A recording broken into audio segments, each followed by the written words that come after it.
Welcome to the Word Room and welcome to my live. If you join in, go ahead and click that like button for me. Share this. This is going to be an interesting stream, and I'm excited to jump in. You can comment throughout the stream. We can talk. I'll have some conversations with you guys while I also respond to Dan McClellan. So Dan McClellan made a video. It was 42 something minutes long in response to a video I had made. Now, this all spawned from a conversation that started on X or Twitter, and we started having a conversation there. It was primarily he retweeted something and made a comment. I responded, and then some other people got involved, and then eventually Dan himself jumped in and responded. I previously did a video on that. I previously did a video responding to his tweets, and he had linked a couple of videos. So I did a response to that. Well, a month later, Dan McClellan has responded to my video. And so I'm going to respond back. And primarily, I want to deal with the things Dan says, some ways he misrepresents my video and my arguments, how he kind of just brushed over several of my arguments and didn't even address them, and just some different things that he claims about me, and show how he's still incorrect, how he hasn't refuted my argument, and how there is no contradiction between Genesis 1 and Genesis 2. And I'm going to show how that is again in this video, even though he didn't address it fully in my original video. So I'm going to address that. So if you're interested, we're going to talk about Genesis 1 and 2. And a lot of people claim that Genesis 1 and Genesis 2 are two different creation accounts. Some people will argue, a lot of scholars will argue, Genesis 1 and Genesis 2 were two separate creation accounts that were stitched together by two different authors. And then at some point, a redactor or someone who maybe wrote the Genesis 1 to 2, 3, they stitched that together. And others will claim that even if they claim it's one cohesive narrative or one narrative, one author, they'll still argue that Genesis 2 is kind of a second creation account, a retelling of maybe day 6 of creation of Genesis 1 or something along those lines. I do not agree with that. So I will get more into my view in just a moment as we kind of start going through some of this. But I do want to point out that right now, and I did not include it in the description, but I will. As soon as the live stream's over, I will go into the description. I will include a link to Dan's video so you can see Dan's video. You can make sure I'm not taking him out of context, because I'm not going to play the entire thing, although we're going to look at a lot of it. I'm not going to play the entire thing here tonight.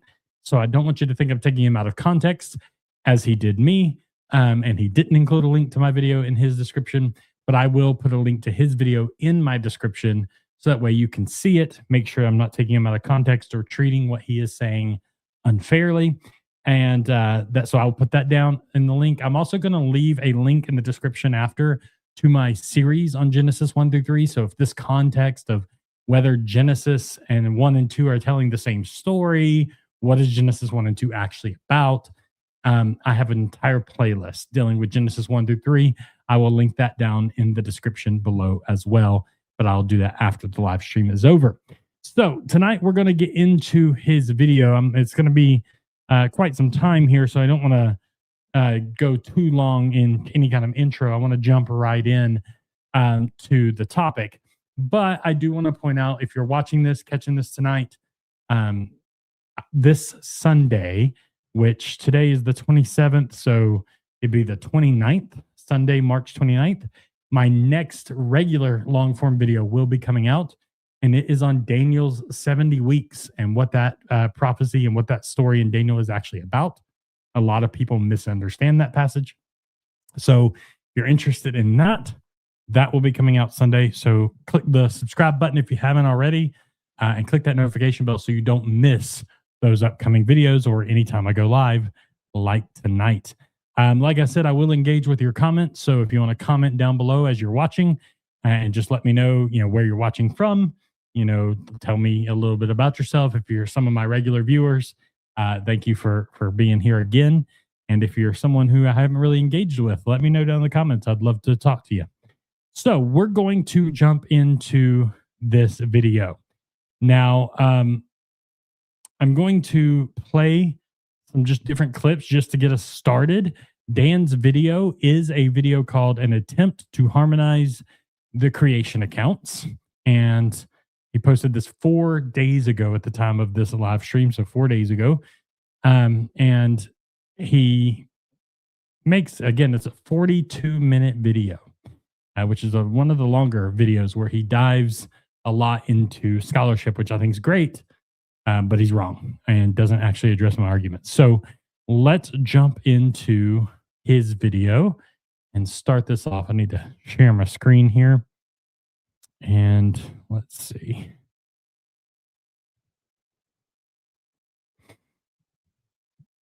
All right. There we go. So I've got my headphones on, so just so I can hear it and not play it out loud for the whole house. But if you're, you should be able to hear it. If anybody's watching and you cannot hear anything for any reason, let me know once I start playing this. But let's jump in. And again, we're just going to break it up in little sections to see what Dan says. So let's start right here at the very beginning of the account. Hey, everybody. I stumbled across a video on YouTube this week that was published about a month ago by an apologetic content creator who goes by The Word Room. And this is about a 55-minute video that is a response to some comments of mine that were made on Twitter. And this content creator is trying to defend the unity of the creation accounts of Genesis 1 and 2, and is criticizing not only my response on Twitter, but some videos of mine where I go into a bit more detail. And I just wanted to review part of this. I can't go through the entire 55-minute video. I'm probably going to go through about the first half of it and maybe get to the other half another time. But let's take a look. All right. So and we're going to jump in and out of clips on this. So first he says, I'm trying to defend the unity of Genesis 1 and 2. And that depends on what you mean by unity. My main point in my video, in my response to him and what I said on X was not, and it depends on what he means. It was not to say Genesis 1 and 2 absolutely 100% were written by the same author and were not stitched together as two different accounts. While I don't think they were two separate accounts written at different times by different authors, that wasn't the main point of my video. Although he spends a whole lot of time in this video addressing that. Now, I'll talk about it as we get to that point in the video, but that really wasn't the main point of my video. Now, if he means the unity of Genesis 1 and 2 by simply saying that I was defending the idea that Genesis 1 and 2 don't contradict, then yeah, I was defending the idea that they don't contradict. And I'll get into more of how they don't contradict as we go through. He says that he can't go through the whole thing, that he'll cover about the first half of it and maybe the other half some other time, although he contradicts that later at the end of the video and says that he doesn't expect to respond to me again. So kind of contradicts that. And what's interesting is what he selectively chooses to respond to in this video is misleading. And he actually doesn't respond to the main issues that I raised in my original video. So hopefully I can expose that and maybe he will respond. I would love, Dan, if you end up watching this, I would love for you to respond again, primarily because I think this is an important topic. And I think showing that you can be honest in addressing the actual arguments rather than a whole bunch of straw man arguments is going to be crucial. And if you can't, then that says something about you. So I don't, again, a lot of people have criticized me in his comment section because I called him an activist in my previous video. And I stand by that. I do think Dan is an activist. They said I was poisoning the well, although this whole conversation started with him actually saying something negative about me and trying to say that I was not educated in these topics. That was his first comment to me. So it was actually him who initialized that. But with that being said, pointing out that he's an activist, because that's my observation, and then showing how he's not actively engaging with the arguments I'm making is legitimate. It's not a personal attack. I'm not trying to be mean to Dan McClellan. I'm trying to show that he's not honestly engaging with the arguments, and I'll show that through this video. So again, this is not some personal attack on Dan. I actually agree with Dan on a whole lot of things. One of the videos I just recently saw him put out, I mean, I don't know exactly how long ago, but it wasn't too long ago, was about the Genesis 1:1, like how it's translated. And instead of being in the beginning, God created the heavens, the earth, it should be more translated either in the beginning of God creating the heavens, the earth, or when God began creating the heavens, the earth, which I completely agree with. The very first video in my Genesis 1-3 series actually deals with that.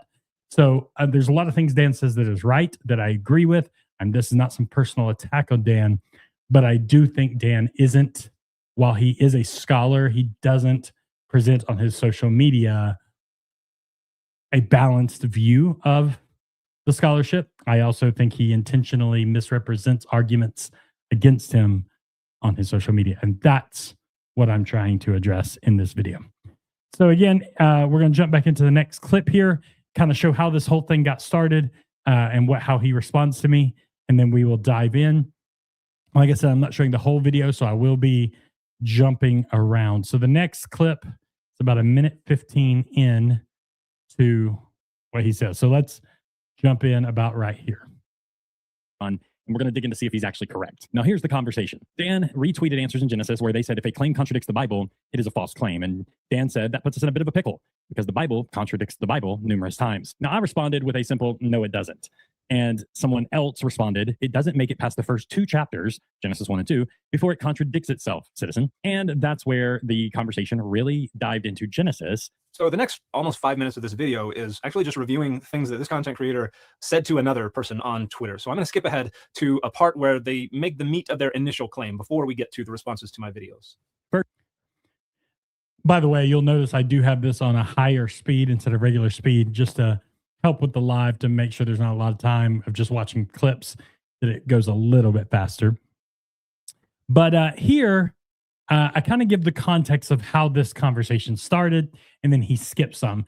I do want to start out, Dan retweeted Answers in Genesis, and a lot of people, or there were several people in his comments that mentioned, oh, I was defending Answers in Genesis, and that already let them know that I was somehow not serious or wrong or not a good look because I'm defending Answers in Genesis. Of course, his audience doesn't know who I am. So they assumed that because the conversation started and Dan retweeted Answers in Genesis and I responded, I'm disagreeing with Dan, I must be defending Answers in Genesis. And that's just not correct. I don't like Answers in Genesis. I think I don't agree. I'm not a young earth creationist. I don't agree with Answers in Genesis on Genesis, or pretty much, I mean, I agree on the basics of Christianity, but pretty much most of the things Answers in Genesis says, I'm not a fan of. And I'm definitely not a fan of Ken Ham. I think Ken Ham is dishonest, and I don't like how Answers in Genesis as an organization. I say that not because I want to, oh, look at me. I say that because this conversation had nothing to do with Answers in Genesis. And I want Dan's audience, if y'all end up seeing this video, I want you to understand that. This conversation had to do with Dan's claim about a contradiction, or about the text contradicting itself. That's all it had to do with. Nothing to do with Answers in Genesis. So put that out there just so everyone is aware. But here's what's interesting about this clip. Dan cuts off context. Dan said, the whole rest, the next few minutes is me just going back and forth with another person on Twitter, which is true. I did have a conversation, and I showed that conversation in that video, but there was a reason I showed that context in that video, because it gives the understanding of my view of Genesis, and that cutting that out removes some key context to why I'm saying there's not a contradiction in Genesis. And Dan just completely cuts that off. Now, I don't know if Dan intentionally avoided this point. I think, I'm trying to do my best to give him the benefit of the doubt, although I think later He kind of shows dishonesty intentionally, and I don't think that he necessarily deserves the benefit of the doubt on this. But here, it was temporarily on the screen, something I said, but he didn't address it, and then he cuts off the rest of the conversation. So you don't see the context, and the context matters. It's extremely important for my overall point and my overall argument against this being a contradiction. So much of his audience isn't going to pay close attention to the screenshot that is on the video he's responding to. So they're probably not going to know my argument. And I think it's important going forward. So before we need to move forward, I need to tell you my position on Genesis 1 and 2. And again, if you watch the Genesis 1 through 3 series that will be posted in the description after this live stream, it'll tell you all these details. It'll go into a lot more detail. But let me tell you my view. I do not think Genesis 2, 4b and on is a second retelling of creation. I do not think that it is a creation account in the same way Genesis 1 is. I think it is something entirely different. Some people think that Genesis 2 is kind of narrowing into day 6 because they think Adam and Eve were the first two humans. Day 6, humans were created, so this must be zooming into day 6. I disagree with that. I think Genesis 2 is a sequel to Genesis 1. It's not a retelling. It's not zooming into a specific day of creation. I would say that Genesis, at the beginning of Genesis chapter 2, you have the seventh day, God rests, and then what happens in Genesis 2, 4b and on happens after the initial 7 days of Genesis 1 narratively. I would argue that this narratively is saying you have one day 1 through 7, God rests on day 7, and then on day 8, so to speak, it's not really day 8, they don't number them after that, but the next day or after day 7, it picks up and continues forward, and that's where we go into chapter 2. So this is not a retelling of Genesis chapter 1. It's not telling that in Genesis chapter 1, day 6 happens, Genesis chapter 2, oh, let's go backwards and let's tell Genesis 2. That's not happening.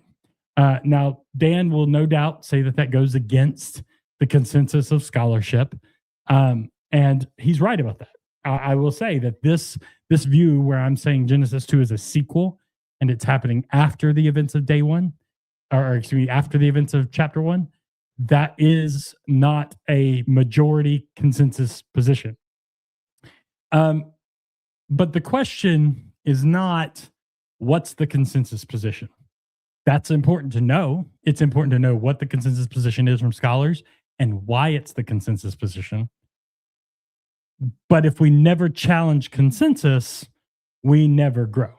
At one point, let's just take it out of the realm of biblical scholarship for a moment. At one point, the consensus position was that the earth was only a few thousand years ago. Oh, at one point, it was the consensus position that all animals, there was no evolution, there was no diversity of life.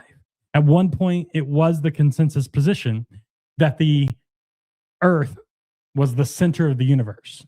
At one point, it was the consensus position that the sun rotated around the earth. All of these were consensus positions. In the medical field, it was the consensus position that bleeding someone, cutting them and bleeding, letting blood out, was a way to heal them because they had this false view of some things that were in the blood. There is consensus positions over time that change, and they change because they get challenged. So you cannot look at someone who's going against the consensus and just dismiss anything that is against the consensus view. That's not scholarship. Scholarship is to say, okay, this is the consensus view. Here's why the consensus holds their view. You're saying something different. We don't just dismiss you. Instead, we look at the reasons for your view, the evidence you have for your view, and we evaluate that evidence. And that is how scholarship is done. So you cannot just say, because I'm going against the consensus view, we just dismiss you. You cannot do that. That's dishonest. I'll go into it a little later on on the evidence I have for why I'm saying it's a sequel. I'll get more into that. But for now, if you notice me looking down, I have notes written down of all the things I wanted to make sure I touched on in this live stream. But the question, like I said, is the evidence, and I'll get into that. But I have an entire video breaking that down in more detail if you're interested in that in my Genesis 1 through 3 playlist. But you need to have the context, because what we're going to get into, you need to have the context that I am saying Genesis 2 is a sequel. It's not a retelling of anything happening in chapter 1. Keep that in mind for the context and what I'm arguing going forward. So let's jump back into Dan's video here. Let's see.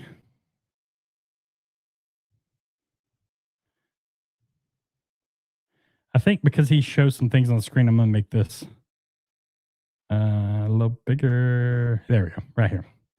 All right, let's go back into his video here and pick up here. I'm going to watch just another about 45 seconds here and see what he says. First, you need to understand the Bible wasn't written in English. So depending on the translation you use when you read Genesis 2:5, it's going to say that no plant or herb of the field has grown on the earth. But when it uses the word earth, it's not using the word earth the way we use it in English. We read the word earth and we think of the planet, but when that Hebrew word is used, it just means land or ground, and it doesn't mean the entire planet. So Genesis 2 tells us that no plant or herb of the field had grown in the land. What land? Well, if you pay attention to the context of the story in Genesis 2 and what it's talking about, we see that Genesis 2 is narrowing in on the land of Eden and specifically focuses on that land. And so then I said, and then when you actually look at the wording here, it doesn't just say no plant or herb, but it says specifically no plant or herb of the field. The phrase of the field is a Hebrew phrase that can speak of cultivated crops. And then when you dig deeper, it goes on to say, for there was no man to work the ground. So this is a pretty standard. Now, we'll get to what Dan says here in just a second. But I want you to notice, before we move forward, look at what I said and what I didn't say. And that's important. So I'm going to address the meaning of the word earth and land thing, which Dan actually makes a big deal about here in just a moment. I'm going to address that as he gets into that. But did I say anywhere in that tweet that the Hebrew words for plant, for plants of the field, and herb, for herbs of the field, did I say anywhere in that tweet that those two words lexically, like in the lexicon, mean cultivated crops? No, I did not say that. Another thing I did not say, did I say anywhere that the words of the field in Hebrew must mean cultivated crops? Nope, didn't say that either. And that's something Dan seems to think I am saying in that tweet. Now, I will be honest, I didn't go into major detail in that tweet. Again, it's a tweet. It's not a dissertation. It's not a video. A tweet is very difficult sometimes to convey the fullness of what you're trying to convey or the details behind what you're saying, because Twitter is limited. Even with expanded ability to tweet, like with a premium feature, it's still limited. And people tend to not read long posts. So Twitter is not the place to go into extreme detail. So I didn't. I kept it very brief. My argument was that the Hebrew phrase of the field can, not must, not absolutely does, not always will, but can speak of cultivated crops. And what I meant by that is I actually connected it in that tweet to the narrative of the man working the field. And so I connected it to the narrative to show that the narrative context is what determines the meaning of the field. And that's what I was getting at. I was not saying that the words of the field, that word in Hebrew, must mean or tells me that it is cultivated crops. I was saying that it can speak of cultivated crops, and then the context, the narrative flow, indicates that's what the passage is referring to. That's all I said. I did not get into an argument about the Hebrew lexical range of the words, which Dan tends to spend most of his time. That's mostly what his original tweet to me was, linking his videos. And it's what his response to me in the comments of this video that we're responding to, he addresses that in those comments as well. He spends a little time in this video on it, not major time, but he seems to think that I'm saying that the Hebrew lexical range of these words means cultivated crops. Like that's what it means. That's the definition. It's not what I was saying at all. So in my video response, because I couldn't go into that much detail in a tweet, in my video response to him, I go into a lot of detail, which we will see. But I go into a lot of detail about the phrase of the field, and specifically narratively, along with some other details. Dan, unsurprisingly, cut most of that out of this video. So he didn't show that. He didn't actually go into my arguments about the Hebrew. He didn't actually address it honestly, which is truly sad. Let's see here. Again, if you're checking this out, you can comment if you have questions or want to know more details. If you missed the beginning of the stream and just kind of want to know what's happening, I can give you those details if you want to comment down below. So I'm going to show you more of that context that Dan leaves out. He dishonestly leaves out a lot of things later. So we'll get into that. I'm going to play some of my video that he cut out. I'm going to play a lot of that coming up.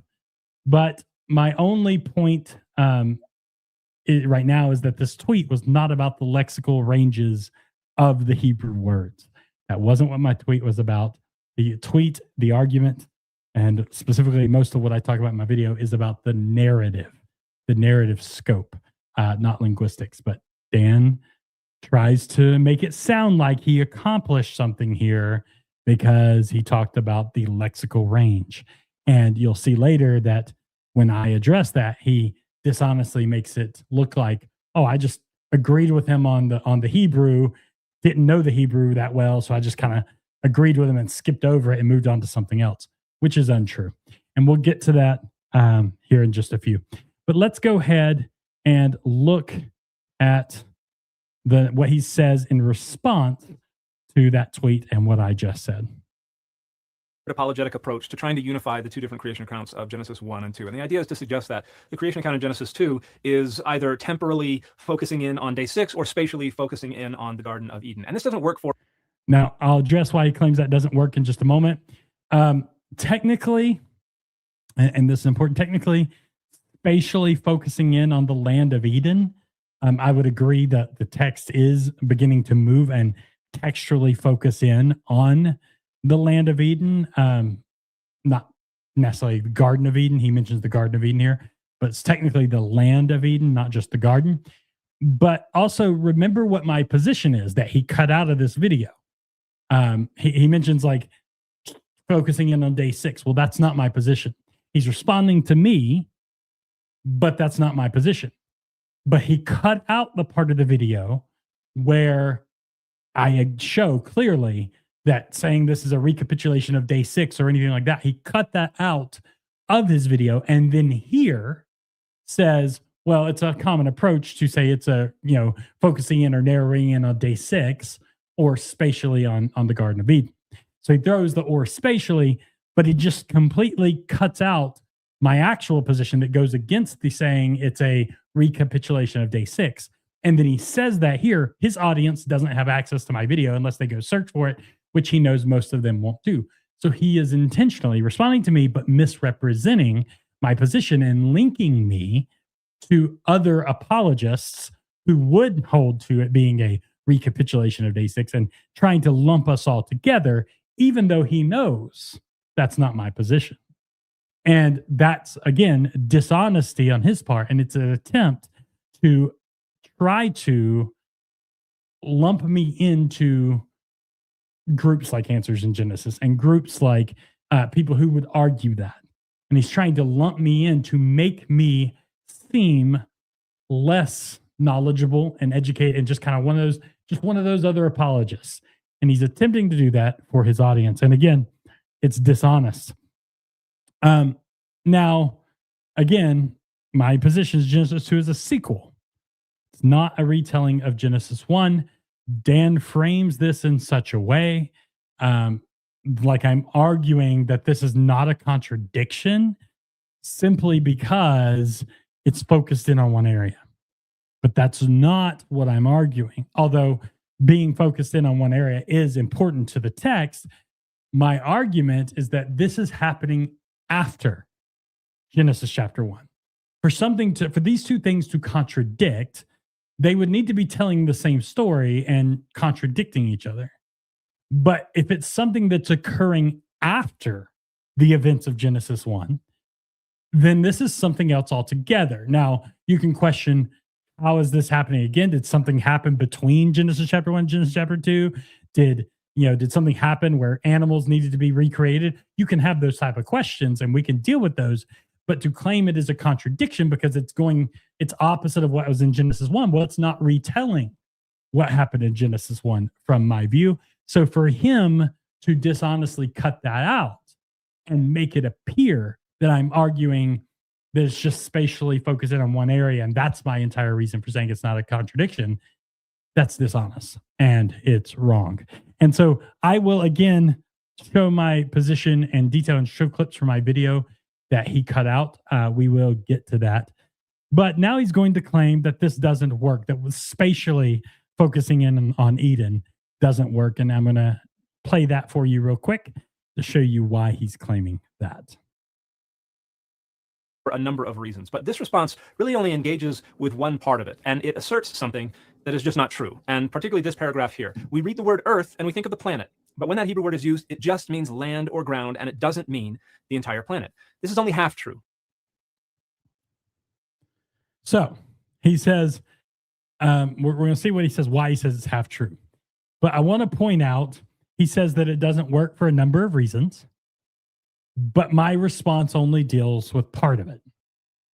To be fair to Dan, I don't think he is just referencing my response on Twitter, but I do go into way more detail, or I think Dan is just addressing my response on Twitter at the moment, but in the video, I go into way more detail about the narrowed focus and how it does narrow into the land of Eden. I give all those details. Of course, he doesn't, oops, sorry about hitting that mic there. He doesn't show that in his video. Surprise, surprise. So he kind of ignores most of the things I say about the narrowed focus and the evidence from the video. And he mentions one thing, kind of misrepresents it, and then hand waves it away and never addresses it. And I'm going to show that. We'll get into that soon. But I want you to pay attention, because as we go through this video, I want you to see the dishonesty in how he is responding, what he's choosing to respond to, what he's choosing to skip, what he's saying, how he deals with it. He's responding to the tweet, but doesn't spend hardly any time in the video responding to the details and the evidence I give in the video that backs up the tweet. And that's dishonest. So again, we'll get to that soon. Let's look at why he says, just off the paragraph of the Twitter response here, why he says that doesn't work. The word can mean land or ground or territory or region or property or something like that, but it can also mean the entire planet, as it does from Genesis 1:1 all the way through to Genesis 2:4.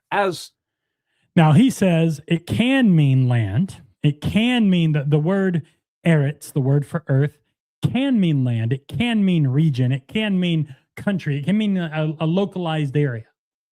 But it doesn't have to mean that. And I agree with that. I never claimed it has to mean that. I simply was showing that it can mean that. And why do I say that? Why do I point that out? Because a lot of people who don't know Hebrew and they read this in English see the word earth and they automatically assume that the word earth must mean planet, because that's how we use it in this text. That's how we use it in English. We say earth, and most of the time we mean planet. Now, a lot of people use it for other ways than just planet, even in English. But a lot of times when you're reading something, you see something about earth, you generally think of the planet, at least most people. So, because people don't know the biblical Hebrew and they don't know the words, they don't realize that the word eretz can mean the earth or land or region or local region. So they assume that if they see the word earth, it must mean planet. So I point that out. I was pointing that out, that it doesn't have to mean that. And that's heading off the objection from someone who sees it translated as earth and assumes it must be the planet. That's all I was doing. I wasn't saying that it's required to mean that. Now, Dan is speaking a bit anachronistically here. He mentions that it generally means planet, as it does from Genesis 1:1 to all the way to Genesis 2:4. We'll talk about that in a moment. But he uses the word planet.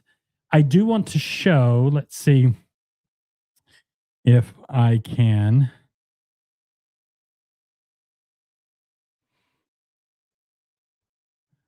I'm going to see here. I have a screenshot of a comment Dan made that brought some clarification. So I thought it was important. Let's see. Share screen.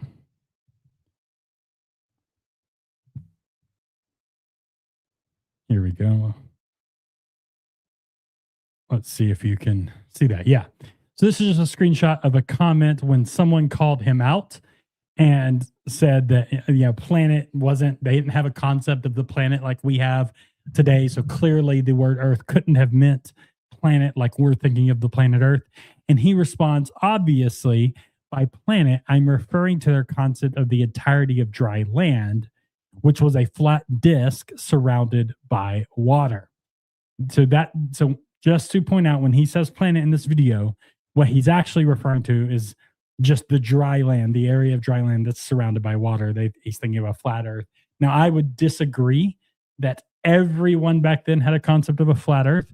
I don't think that is the case, although many people did.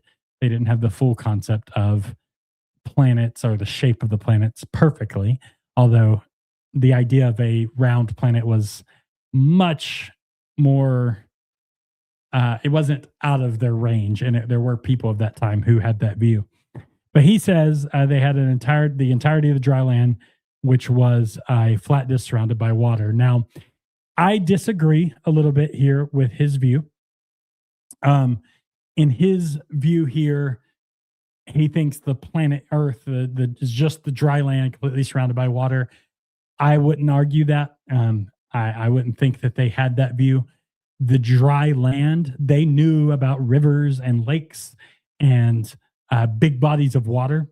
So while they may have had a view of the dry land and then surrounded by ocean because they just knew the ocean, and so they viewed that as the edge of the world at the time, if that was their view, the word earth here is still referring to the dry land. We know that because in Genesis chapter 1, it speaks of God dividing the waters and the dry land and bringing the dry land out of the waters.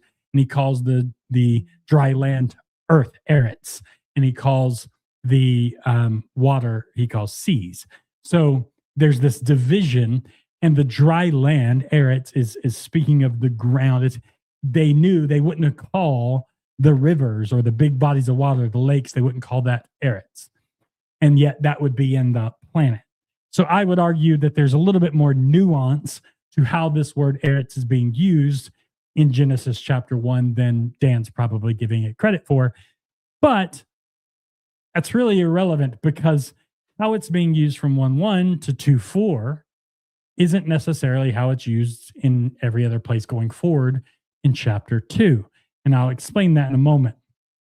But I want you to be aware just what he means when he says planet. I don't want you thinking of the big globe, and he's thinking of the big globe. He is, to his credit, he's trying to, at least in the comments, correct what he means by this, even though it's anachronistic to say planet. Now, I want to point out some interesting things here. Let's see what he says. He's going to dive a little bit more into this, and then I'm going to show how I know eretz, the word for earth, in 2:5 has narrowed focus. We'll see that in just a moment, but let's look at a big chunk of what he says about this right here. Let me share my screen again, and we can see what Dan says. Pretty much all scholars agree. In fact, we can look at the ESV, and you're not going to be able to make out too much from this image, but on the left, we have every verse of Hebrew between Genesis 1:1 and 2:5 that has the Hebrew word eretz, earth. And then on the right, we have the ESV. And every red box is going around a place where the ESV rendered eretz as earth in reference to the entire planet Earth. And then at the bottom, you see two purple boxes. And that's where suddenly they change the rendering to land. Now, there's nothing in the immediate context that suggests or demands we suddenly alter our understanding of the particular use of the Hebrew word eretz. The reason that the ESV and this content creator want you to understand suddenly for eretz to be meaning something else is because it creates a contradiction if it doesn't. Because we're suddenly starting the creation account all over again from the beginning. And that isn't allowed. So we have to reinterpret eretz to mean land or territory or property or region or something like that. Now, Dan is very dishonest here, and I want to point out why. First, Dan here is assuming motive. Now, I think he's done some research into the specific people who translated the ESV. I said it in my previous video, which Dan, by the way, cut out. But I'm not a huge fan of the ESV. I think there's some good things about it. I'm not like totally against it, but it's not my favorite translation. And I do think in certain parts there is some bias, but I would also argue there is no perfect translation. And even Dan's go-to translation, the NRSVUE, it's got bias in the translation. So you can't say that the ESV has some bias, so that means every time I disagree with the ESV, it's because of some bias or something. That's not the case. There could be good reasons for translating it differently than what Dan thinks, and Dan just hasn't thought about it, or maybe he doesn't know their reason, but he assumes. But he doesn't just assume about the translators of the ESV. He assumes about me. Now, Dan knows nothing about me. He doesn't know who I am. He doesn't know my background. He doesn't know anything about my knowledge, my education, my credential. He knows nothing. He knows nothing about me. Yet he assumes motive. Because surely, if someone disagrees with Dan, it must be because they have some kind of inherent bias, and they can't have good reason for disagreeing with Dan, because surely Dan can't be wrong. Do you see the absolute arrogance of that position? The correct position, or the correct thing Dan should have said here is, I can't think of any reason why this would change from earth to land in the translation, or why this content creator would want to change this to land. There could be some bias going on because it creates the contradiction and they just don't want a contradiction. Or they could have good reasons. I'm not sure. And even that wouldn't be a good response, because in the video Dan is responding to, I gave plenty of good reasons to understand narratively this being translated as land. He ignores all of them and never addresses them. I'm going to give those reasons more so, and even quote some commentaries here in a moment for this. But Dan is to just assume, and the arrogance and the hubris of just assuming anyone who disagrees with you must have the motive of renegotiating the text, because Dan doesn't see the context and doesn't see how, that's not scholarship. That's not someone who cares about scholarship. Someone who cares about scholarship would say, hey, you're bringing a perspective. What is your reason for this perspective? Why? What are you looking at that is causing you to think that this word eretz is speaking of a local land here rather than the whole planet? What is your reasoning to switch from what we see in Genesis 1 to see something different in Genesis 2:5? What is your reasoning? That would be the correct response. And I gave a lot of that reasoning in the previous video. Dan ignored it. Please, if you're watching this and you're someone who supports Dan, question why he does that. Why doesn't he Why does he ignore arguments that contradict him? And why does he not question why someone has a view rather than making up an assumption of why they have a view? True scholarship wants to seek answers, not just make assumptions about people who disagree. Keep that in mind. With that in mind, I'm going to address reasons to understand it as a narrowed focus in just a second. But I want you to notice something. I want you to see something Dan's doing here because it becomes important. Dan is saying that, first of all, keep in mind Dan's view. Dan thinks Genesis 2:4b, the second half of Genesis 2:4, is starting a second creation narrative. It's a second creation account. So 2:4b and on is a separate source, a separate creation account that he would argue is the earlier account, and that the Genesis 1:1 to Genesis 2:4a is a different creation account that was a later creation account. And he is arguing that we should interpret Genesis 2:5 and how it uses the word earth based on how Genesis 1:1 all the way to Genesis 2:4 uses the word earth, or eretz in Hebrew. He is saying that we should look at the newer P source, which was, in his view, written by a different author at a different time, and we should look at how they used the word eretz, and then we should apply that to the non-P source of Genesis 2:4b and on, and we should apply that usage there because there's nothing in the text that says, hey, I'm changing focus here. But it's a different account in Dan's view. And this becomes a problem because he says something later in this video that seems to contradict doing this. So I'm going to play this. This is just later on in the video. I'm going to jump ahead and then I'll jump back.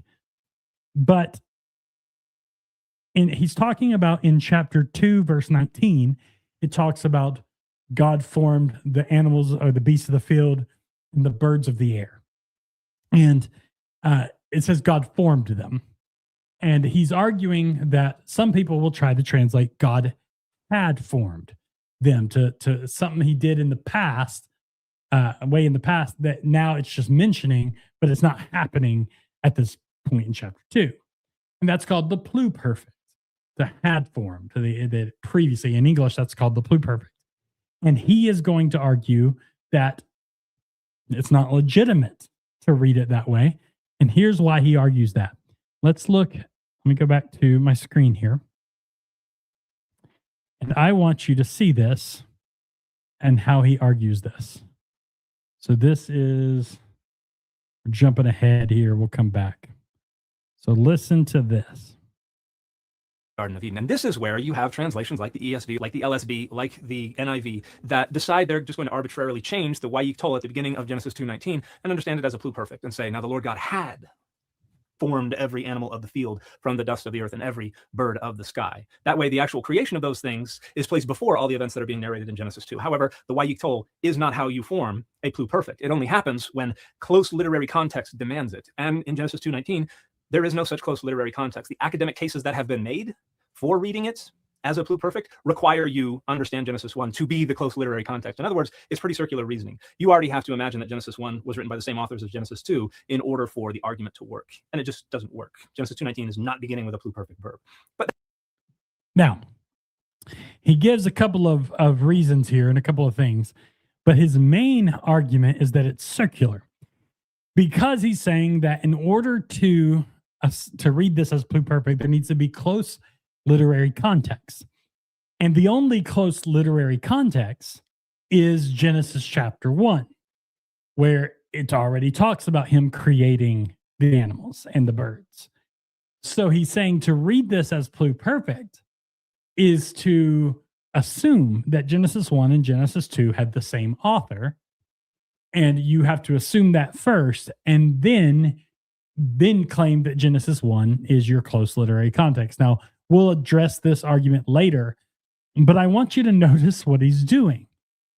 he's saying that you can't take a phrase or a word or any type of grammatical structure or anything in the non-P account of 2,4b and on and read the context of Genesis 1:1 to Genesis 2:4a and use that as your context to inform the meaning of something in chapter 2. Which means that Dan cannot use the meaning of the word eretz in Genesis 1:1 all the way to Genesis 2:4a to inform his understanding of the meaning of eretz in Genesis 2:5. It's dishonest and hypocritical for him to say we can't say it's pluperfect based on Genesis 1, chapter 1, but he can say eretz means the planet based on Genesis 1:1 to Genesis 2:4a and how it is used. That's dishonesty. It's a double standard.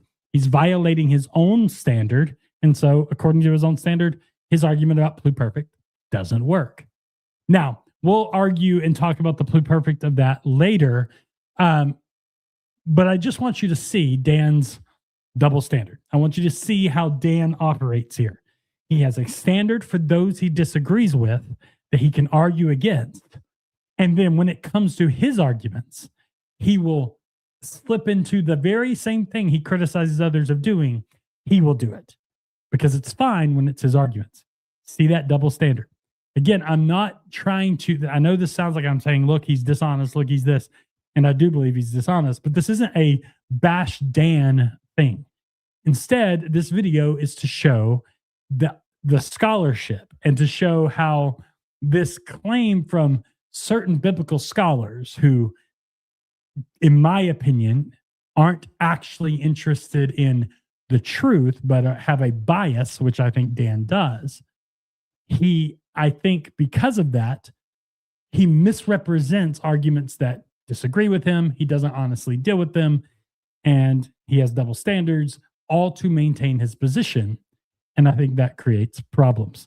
Now, we're going to jump back to what he says about eretz. And then we're going to look and see if he's correct.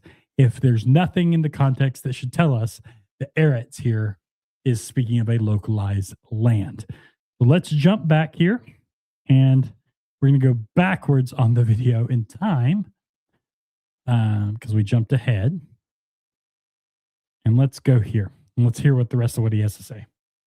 Something like that. Now, when the word eretz is meaning that, usually there are close contextual clues. Like it might have a pronoun like this eretz or our eretz, or it might be in construct with the name of a region or a people, the eretz of Havilah, the eretz of Cush, or something like that. Those are where it's clearly in reference to a land or a region or territory or property. But when we have just the absolute use of eretz and nothing in the context indicates it is focusing in on a particular plot or portion of the earth, why not just understand it as the earth? Again, the reason the ESV doesn't understand it that way, the reason this content creator doesn't want to understand it that way is not because the Hebrew doesn't mean that. It's because that creates the contradiction that they cannot tolerate. But now, he again dishonestly assumes motives because Dan is dishonest and he can't imagine anybody might have a good reason for their belief that contradicts him, because the great and mighty Dan can't be wrong. But, and now, to be fair, I'm sure there's things Dan has been wrong on and confronted with and has changed his position on over time. What I'm referencing here is the great and mighty Dan can't be wrong. What I'm referencing is that when he's challenged with an argument from a source he doesn't know, or from someone that he deems as inferior in knowledge on the thing, even though he knows nothing about me, he deems me inferior in knowledge on these topics. So he immediately doesn't actually take serious any argument. He assumes motives. He assumes I can't have good reasons for my views. He assumes I must not know what I'm talking about, or I must not know the scholarship, or I must not know the Hebrew, or I must not, because in his view, anyone from a source he doesn't recognize, he doesn't take seriously the arguments. Someone who cares about truth doesn't care where the argument comes from. They care about the argument. If someone who I'd never met before, who has no credentials whatsoever, presents an argument that challenges my view, I will take that serious. Doesn't mean I'll accept it. It means I will evaluate the argument seriously to see, and I won't assume their motive. I will assume on the argument. Now, it doesn't mean I won't assume their motive on other things. I'm not perfect, but I won't assume their motive on the argument itself. I will evaluate the argument and see if it holds up. And unfortunately, Dan doesn't seem to do that.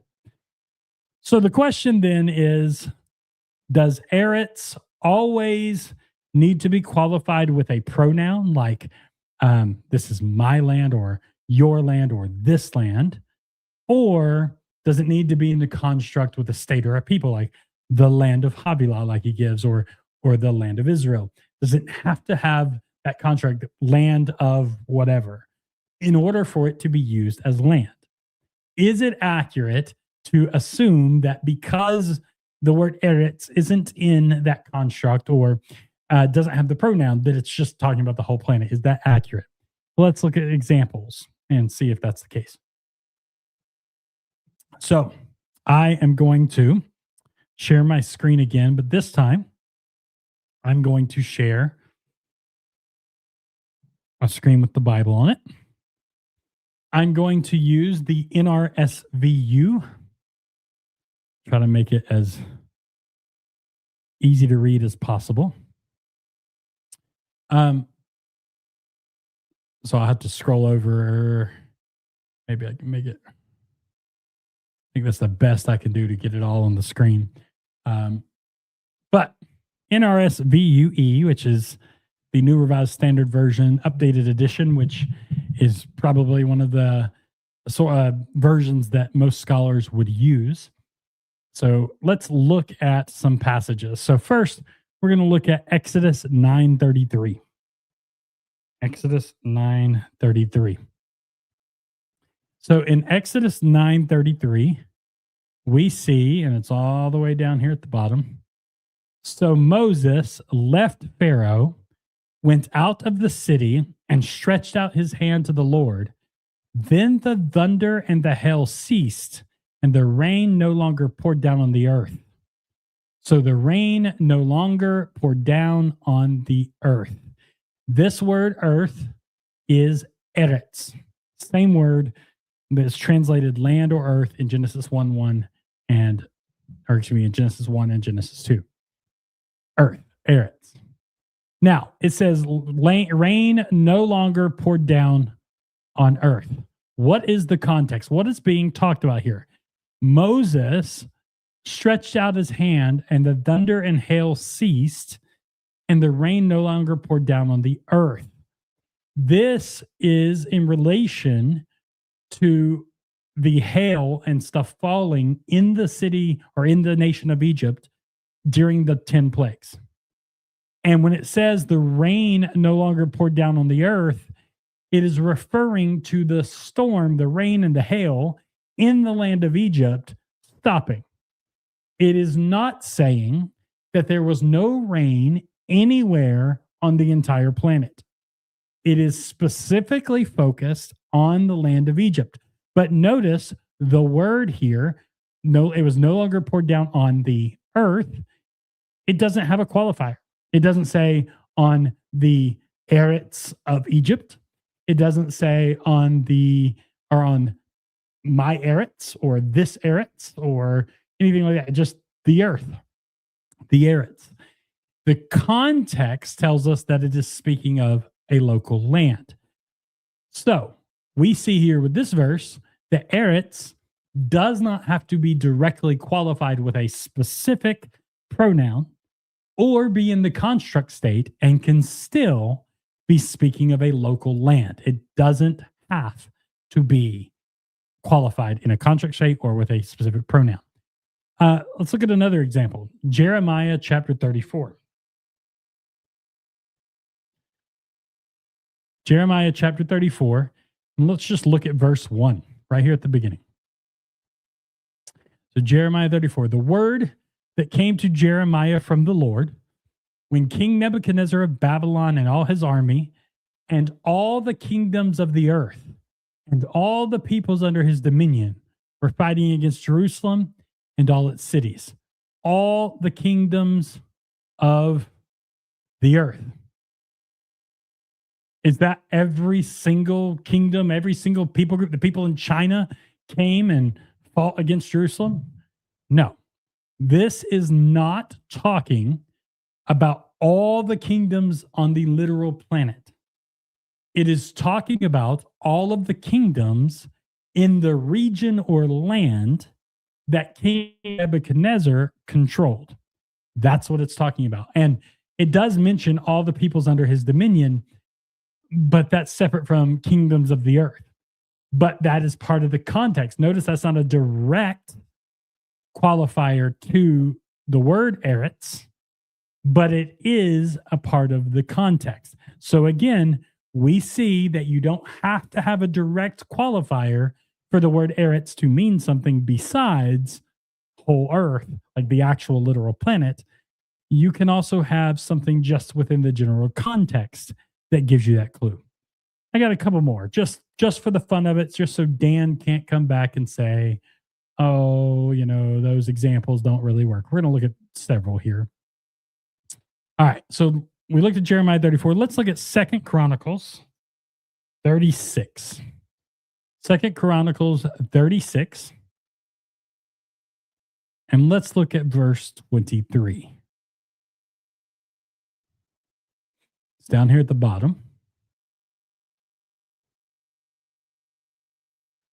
All right, it says, "Thus says King Cyrus of Persia, the Lord, the God of heaven, has given me all the kingdoms of the earth, and he has charged me to build him a house at Jerusalem, which is Judah. Let any of those among you who are of his people, may the Lord their God be with them, go up." Now, Cyrus says the Lord has given him all the kingdoms of the earth. No, it doesn't say, notice, it doesn't say, the Lord has given me all the kingdoms of the eretz of Persia. It's not qualified with a construct state. Notice it doesn't say, the Lord has given me all the kingdoms of this eretz, this land. It just, the earth, period, the eretz. It doesn't qualify it with a direct pronoun. It doesn't qualify it with the construct state like Dan mentioned, but it specifically, we know that he's saying in context, God has given him all the kingdoms of the region of Persia that he controlled. That's what it's referencing. So again, we don't need a direct pronoun. We don't need a direct construct state. We don't need it to say the land of Havilah. We can know it's speaking of a specific land or region, even when translated as earth, even when translated not as land but earth, we still know it's not talking about the entire planet. But we can go further. We can dig a little further. And this one's a very important one. Look at Isaiah 13. Isaiah 13. Here's Isaiah 13. And this one is a good one. Verse 5. It says, "They come from a distant land, from the end of the heavens, the Lord and the weapons of his indignation to destroy the whole earth." Now, you might think I'm looking at distant land. Nope. I'm looking at the phrase whole earth down here. So they come from a distant land, from the end of the heavens. That's another key phrase, from the end of the heavens. The Lord and the weapons of his indignation to destroy the whole earth. Now, when it says they came to destroy the whole earth, what is it talking about? What is happening? Isaiah is prophesying about the destruction of both Israel and Judah in his prophecies here. He's not talking about the whole planet being destroyed. He's talking about the whole land. Yet, when it says that they came to destroy the whole earth, it's not qualified. It doesn't say the whole land of Judah, the whole land of Israel. It doesn't even say the whole land around Israel, the whole Mediterranean. It doesn't mention a specific qualifier, yet we know from context that this is talking about the region, a specific land, not the whole planet. We got another one. Why not? Right? I just want to make the point here. I want it to be clear that this claim that it needs to be specifically within the verse itself or the phrase qualified in order to be a local land. No, it doesn't. Genesis 41. Let's look at Genesis 41. Genesis 41:57, all the way down here towards the bottom, the very last verse. It says, moreover, all the world, all the eretz, came to Joseph in Egypt to buy grain because the famine became severe throughout the world, throughout the eretz. Now, does this mean the entire planet came to Joseph in Egypt? No. It's not referencing the entirety of all of the planet, the whole global planet. It's referring to all the nations in that region, that local land that could make it to Egypt, that could travel there. Those people came because there was a famine severe throughout that region. The famine wasn't all over the whole planet, it was all over the region. So again, we see here without qualification, the context lets us know that this is not talking about the whole planet. And let's see, how many more I got of these? I've got a few more. I'm not going to read them all and pull them all up on the screen. I think you're getting the point. But you can see here, we see 1 Kings 24, talks about the whole earth, the whole eretz, seeking the presence of Solomon to hear his wisdom. Again, that's not saying literally the whole planet. It's the whole region. Everyone in that region came to hear the wisdom of Solomon. So you see that. You can see in Ruth 1, it says, in the days when the judges ruled, there was a famine in the land. And a certain man of Bethlehem in Judah went up to live in the country of Moab, him and his wife and 2 sons. There was a famine in the land, but it's just the eretz, no qualifier. But again, we know from the context of Ruth that it's referring to a local land, not the whole planet. And Jeremiah 4:20, similar to the Isaiah passage, disaster overtakes disaster. The whole land is laid waste. The whole eretz is laid waste. Not the whole planet, even though it's not qualified. We know from the context of Jeremiah what it's talking about. So Dan here is incorrect when he pretends that in eretz, for it to mean land, there needs to be qualified with the constructs of something, land of Havilah, eretz of Havilah, or it needs to be, my eretz or this eretz, or something specific to identify that it's land with a pronoun. No, the context can identify it as being a local region, even if it's not directly qualified. And that is important. So then the question is there evidence of a narrowed focus in Genesis chapter 2, verse 5 and on? Is there evidence of a narrowed focus for the purpose of the narrative that would identify this as being talking about a land instead of the whole planet? Is that narrowed focus there? Dan is arguing that there's not, but I'm saying there is. So let's get into that.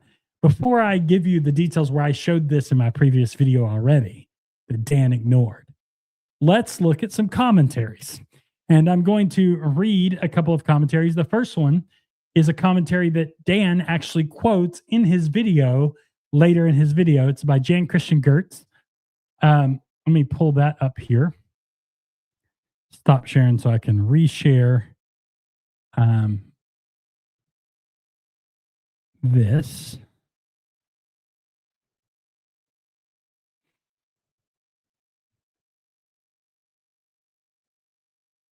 All right, here we go.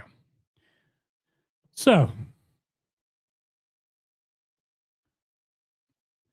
let's see. So this is Genesis 1 through 11 by Jan Christian Gertz.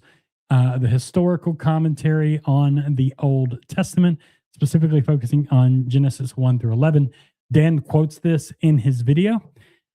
This is a great commentary. I love this commentary, even though Dan thinks that I haven't read modern critical scholarship. He's wrong. But specifically, I want to scroll all the way down. Ooh, let's see. That's page 82. Here we go. So right here, we're going to look at this highlighted part for Genesis chapter 2, and I hope you're able to see this on the screen, okay? Genesis chapter 2, verse 5. This is the commentary on all the bushes of the field were not yet on the earth being the key word there. I'm saying eretz, the land. This is focused on a specific region or land. And all the plants of the field had not yet sprouted, for Yahweh God had not made it rain on the earth, and there was no human to till the soil. So now this is very technical. I'm going to try to get through some of this and make it understandable. But I'll just kind of highlight what they're really saying here. The description of the world before and during the creation of humanity begins in verse 5 with a sequence of not yet statements concerning the bushes of the field, the plants of the field, and humanity. The two statements about the lack of vegetation are closely related to each other through the parallel structure of the statements themselves and through the reference explaining them via the still absent rain. Now I want you to notice this. The two statements about the lack of vegetation are closely related to each other through the parallel structure of the statements themselves and through the reference to explaining them via the still absent rain. Dan argued in his previous video that the rain was only tied, that these were two there. It's a merism, two extremes. The plants of the field, the herbs of the field, these two extremes, wild, unruly wilderness type setting, and cultivated crops of the field, and kind of two separate things. And then no rain is tied to the wilderness and the wild, and no man to till the ground is tied to the cultivated. These are two things. But here, this commentary is explicitly saying the two statements about the lack of vegetation are closely related to each other through the parallel structure of the statements themselves and through the reference explaining them via the still absent rain. So it is the rain that is connected to both of them, not just one of them, which I actually addressed in my video that Dan cut out. Here, it is noticeable that the description of the still plantless earth is not oriented around the laying out of a tree garden, but rather already around the post-paradise existence of the farmer. Thus, the emergence of the aforementioned plants goes unmentioned in the context of the garden being laid out, while the lack of the trees in the description of the earlier state of the primordial world is not specifically addressed. Instead, the plants of the field mentioned second reappears only in the punishments of Genesis 3:18, specifically as humanity's post-paradise nourishment. The plants of the field, therefore, refers to crops that require human attention, which the following statement mentions as being absent. Moreover, field denotes the open country as opposed to the closed garden as it is established for humanity later in the narrative. In contrast, the expression bushes of the field, whose exact botanical meaning is unclear, is not taken up again throughout the rest of the garden narrative. The other attestations of bush, and it gives some places in Job and Genesis 21, suggest steppe vegetation. In light of the parallel structure of the two statements of verse 5, the obvious solution is again to connect the absence of the bushes of the field with the punishment in Genesis 3:18 and to see it as a generic term for the thorn bushes and brush mentioned there atop the tilled soil. If the description of the not yet state thus establishes the absence of both desired and undesired vegetation of the field, then this also echoes the ambiguity of human existence at the very beginning of the garden narrative. The rain is sent by Yahweh God upon the soil, from which humanity is taken and which humanity must cultivate for its livelihood. This then brings forth plants that are both supportive of and destructive to human life. Notice it's connecting the plants that are supportive and destructive to human life to humanity cultivating it for its livelihood. Explaining this fundamental aspect of the human experience from its emergence is the goal of the garden narrative. Rather than painting a picture of life in paradise, this also applies to the not yet for humanity in the last part of the verse. While it is true that the creation of humanity is described in several steps, leading to its completion through the creation of the woman, the interest here also lies entirely in how the present conditions of human existence came into being. Accordingly, the concluding statement, to till the soil, looks ahead to humanity's life outside of the garden. The counterpart of this not yet statement is the statement at the end of the garden narrative and that humanity, created from the soil, that's Adam, and Adamah, goes forth to till it, Genesis 3:23. Also, in its details, this confirms the aforementioned basic hermeneutical insight for understanding mythical narratives of the primordial beginnings. They're interested in the basic conditions of human life that already exist, as well as their primordial origins, rather than the actual state of whatever came before. So this is not actually interested in the actual state of whatever came before. This primordial state is depicted only as a problem or a beginning state whose resolution stands at the end of the narrative and constitutes the actual end goal in connection to reality. So what's this saying? And I'm going to skip down a little bit. This is saying that the argument here is that the idea of take that off screen for a moment, the idea of the plants here, no plant of the field, no bush of the field, no rain, which is connected to both, according to this commentator and this critical scholar.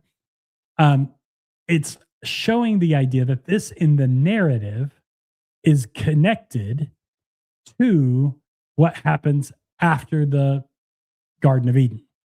So the idea is that you have humans, or you have this situation. There's this type of plants. Not worried about what the actual conditions were. It's talking about the plants of this region, the Adam and Eve. It's connecting to Adam and Eve and their working of the field, the condition that they would have to live in after the fall. This is connecting to that in the narrative. Now, there's a lot of detail here that I could get into, and a lot of interesting points that Gertz makes here. But the point that I want to focus on for this part of the video is to focus on the point that the idea is that the idea of the plants in 2:5 are connected narratively to the part of the garden first, and then the work of the field outside of the garden specifically. So the idea is not separate from Adam and Eve and the narrative of which Adam and Eve are going to be dealing with. Adam and Eve in the narrative are in a specific region, Eden. Even when they are cast out of the Garden of Eden in the punishment, the thorns and thistles and things it mentions, even when they are cast out, they're not all over the whole earth, the whole planet. They're still in the region east of Eden. So we know from narrative focus, even with what we see in this critical scholar here, it is narrowing focus. Even this verse 5, is a part of the narrowed focus of the story of Adam and Eve and the region of Eden. So we can see just from that there is a narrowed focus. There is reason from the text to see this as a region, a land, and not the whole planet. But we can go further. Let me close out of this and go back.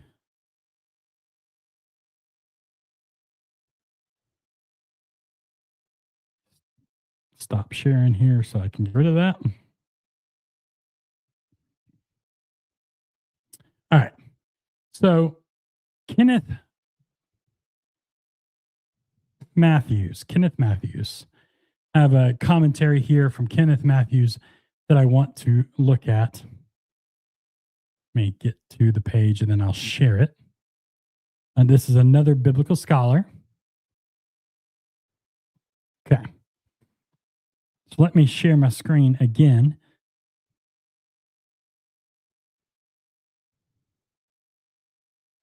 Now, Dan would disagree with a lot of.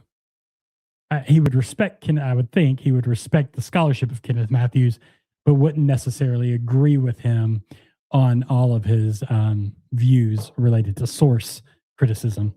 But look at this. So this is dealing with chapter 2, verse 5 through 6. We will show, however, that 2, 5 through 6 is best related to the judgment oracles of 3, 8 through 24, indicating what the world was like before and after sin.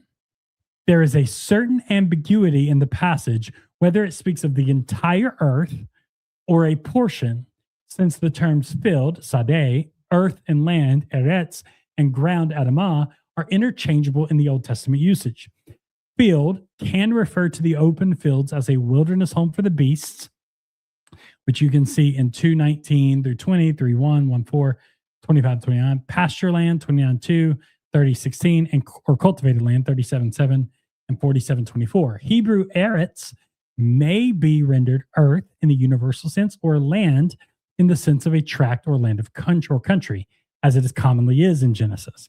Here it is best taken as land, since the habitat of the first man is in view.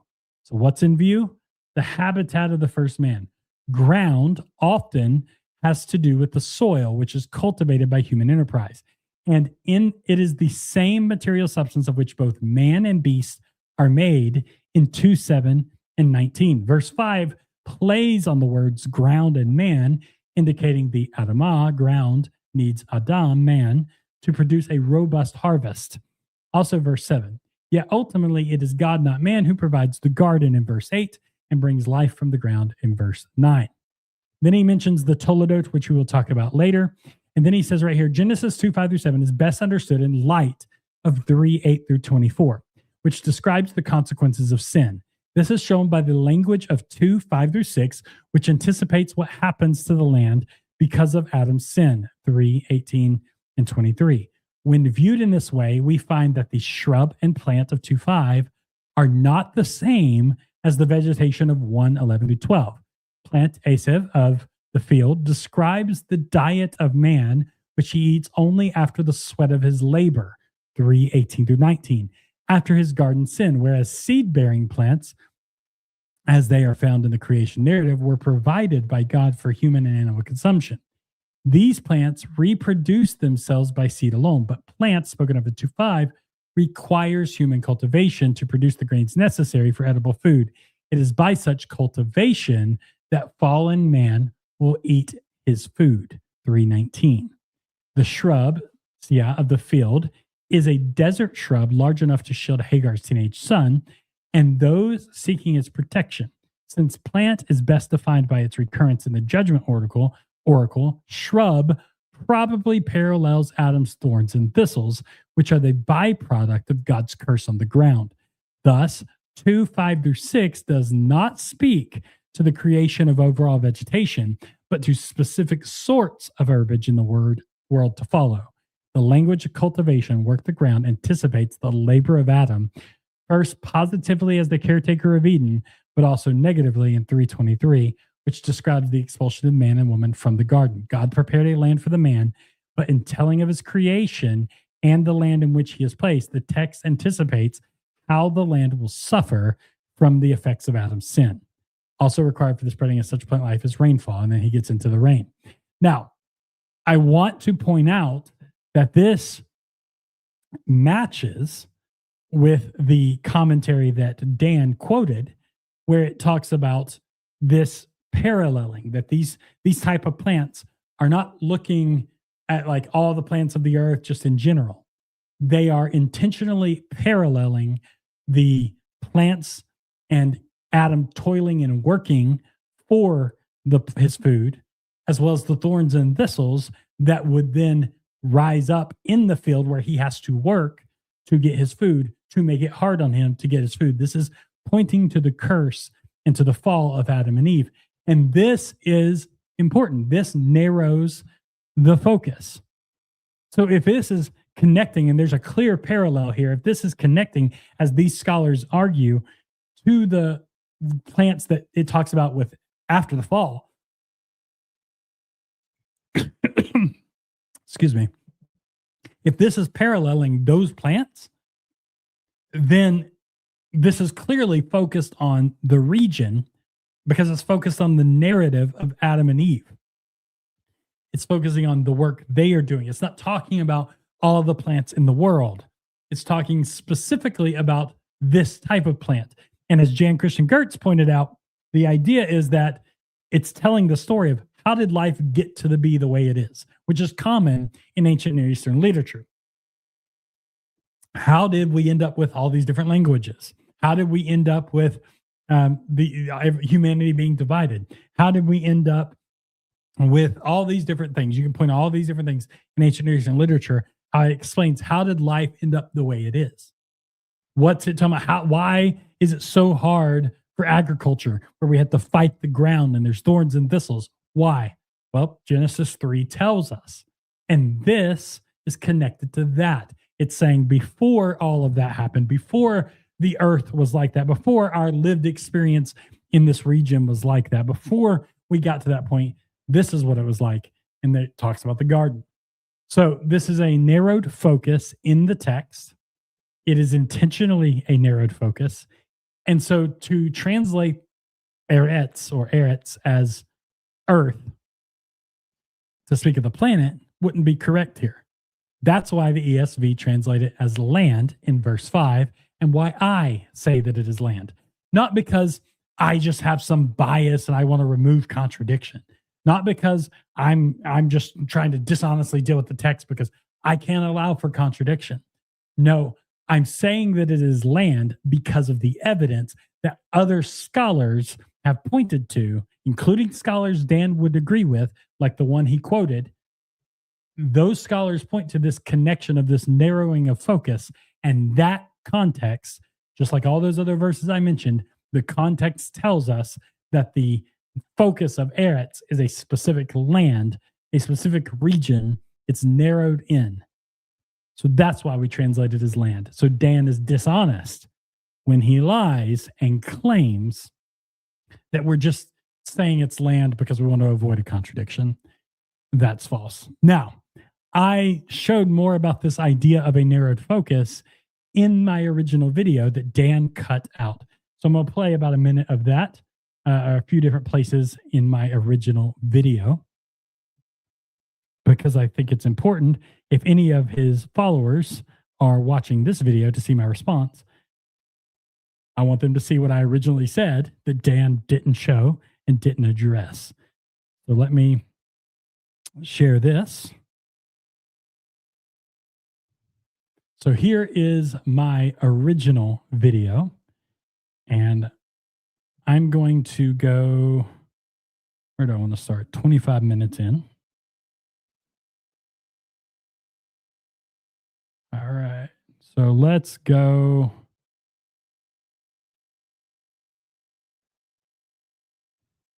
Here.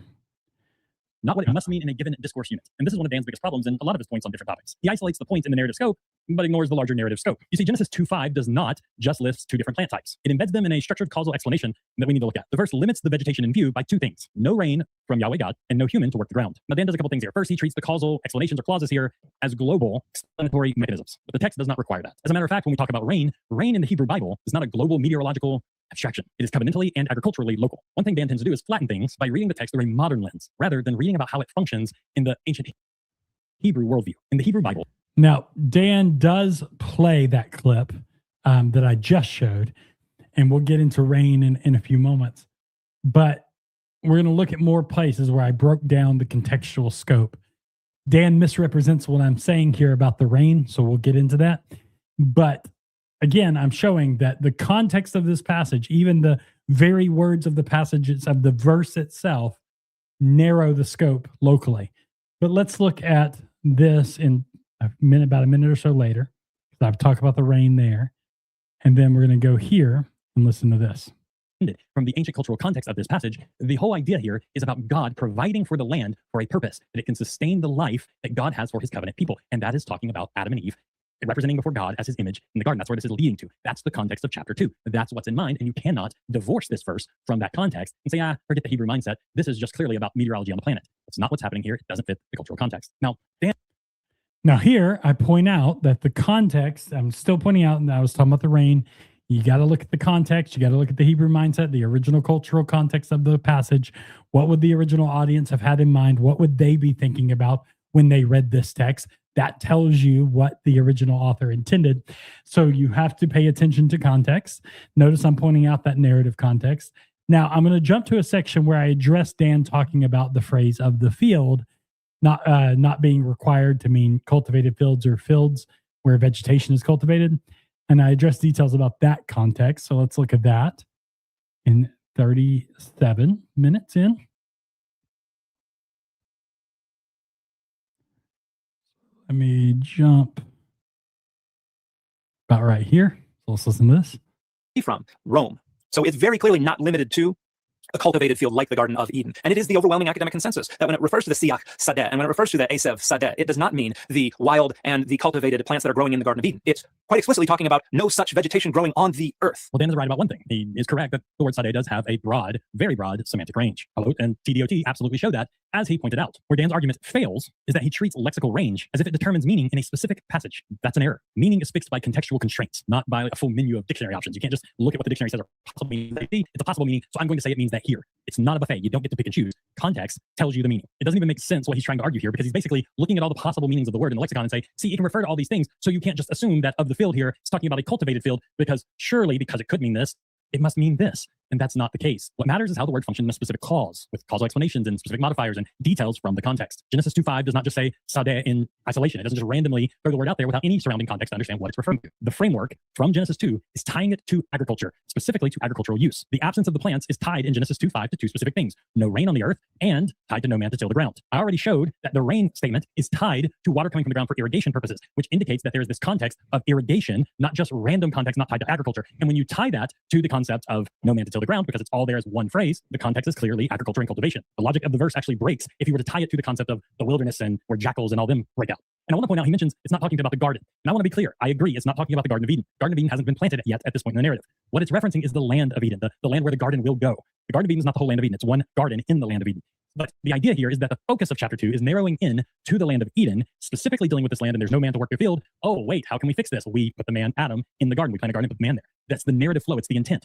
Genesis 2:4 is not, can't be ripped out of the context of the rest of the story. Like, you have to take the entire story in context. What is it setting up? It's setting up a problem that the Garden of Eden fixes. So it's not separated from it. The idea is, oh, there is no man to till the ground, no rain. The irrigation's having to come up from the ground. There's nothing there for agriculture. Wait, here's the solution. We plant a garden and put a man there. That's the solution. The idea here is that it's setting up a problem narratively that the Garden of Eden and the man fix, which is exactly what happens in the very next verse. It says in verse 7 that the man is made out of the dust, which doesn't mean what a lot of people think it means. I have a whole video on that on my channel. You can go look at that playlist on my Genesis 1-3 series. But the point is that it is not separate from the idea of the local land. It makes no sense that we're talking about the whole planet, and then the very next verse, without any idea, without any type of narrative jump, to go from the whole planet, no plants, to now I'm going to plant this garden over here and put the man here, and we're only talking about Eden now. That doesn't make sense contextually. The whole passage is narrowing focus to a specific place, and it clearly is talking about cultivated crops, and we're not talking about the whole plant, which I'll dig into more in just a moment. Dan cites TDOT's difference between developed fields and undeveloped fields. But Genesis 2:5 is not speaking of some undeveloped wilderness in the abstract. It's narrowing into a specific place that can be cultivated, hence the Garden of Eden. So it's describing land that's about to be developed. TDOT's undeveloped fields even identifies or references this as land that can be used, it can be gathered from, and it can be transitioned into use, which fits exactly what Genesis 2 is doing. It's going from undeveloped fields to developed. The idea is cultivation. The idea is, hey, right now it's undeveloped, but we're going to put a man here, and we're going to make the garden, and we're going to develop this land. So it's not talking about some abstract wilderness. It's talking about land that needs to be developed, needs to be cultivated, and then it is cultivated. So the fact that it can speak of undeveloped lands or undeveloped fields doesn't mean that the context is not talking about cultivation. If the author here wanted to use some idea of uncultivated wilderness that wasn't going to be cultivated, it could have used the Hebrew word midbar. But it didn't use that, which is translated wilderness. It didn't use that, and there's a reason it didn't use that. Because the idea is that it's going to be developed, cultivated. Pointing to Isaiah 42. Now, I think that's a very important detail, and I think it got skipped by Dan. I gave tons and tons of detailed narrow focus, just a bunch right there, and he didn't address any of it. He just said, "Oh, we can't just say it's eretz means land because there's nothing in the context that tells us that." he's wrong. There's plenty in the context that tells us that. He just ignores it because of his blinders. He has blinders on. He knows that later on in the text, we get down to the Garden of Eden, so there's a narrowed focus there. But he ignores the whole idea that what we see in 2:5 is a part of that narrowed focus. It's not just a random verse about the whole planet, and then all of a sudden we narrow the focus. What's happening in 2:5 with no plants and no rain and no man to till the ground literally is setting up the problem that verse 7, where we get into the man being created and all of that, fixes. It's all one narrative. So it's all one narrative flow, and it all is focused in. Now, jumping just a little bit more right here on context. Again, Dan didn't address any of that in the video. Let's see. Back up just a hair more. All right, we'll start here. The dirt rather than to speak of the planet. Earth as an English word does not require it to be the planet. So even translating it as earth doesn't mean anything for his argument. The only thing that matters to determine what it's referencing is the context, which is the narrative focus of the passage, which he consistently ignores to make his arguments. He has a preconceived idea, and then he ignores the narrative focus of the passage to force fit that preconceived idea into the text, which is exactly opposite of how scholarship is supposed to work. Verse 6 actually supports this. It uses the word eretz, and it also uses the word adamah, and connects these two words together. The water comes up out of the earth to water the adamah, the land, the soil, the local area that would be irrigated. And that is the idea that it's narrowing this focus from the cosmic of chapter 1 down to the local of chapter 2. It is a narrowed focus, and you cannot get out of that. He even agrees that it's a narrowed focus just a couple verses later when it talks about the Garden of Eden. He would acknowledge that's a narrowed focus. The problem is he wants to pretend that the narrowed focus doesn't begin earlier. It only starts when God plants the garden. I just said that. He forgets that contextually, what we're reading in verse 4 and 5 and 6, 7, it's the contextual basis for building the garden. It's all one story, one narrative. It's all being a narrowed focus. You can't just pretend that the first part of the passage isn't connected to the second part of the passage. Genesis 2 repeatedly connects eretz to adamah, with the narrative context being soil and tilling, irrigation, and human labor. That immediately constrains the scope of what eretz is talking about here. Context determines scope, and the context shows it's not planetary. Now, Dan makes some other arguments in these videos related. All right, so we'll get to that. But I wanted to show, I went through all that because I wanted to show that there was context that Dan intentionally ignored.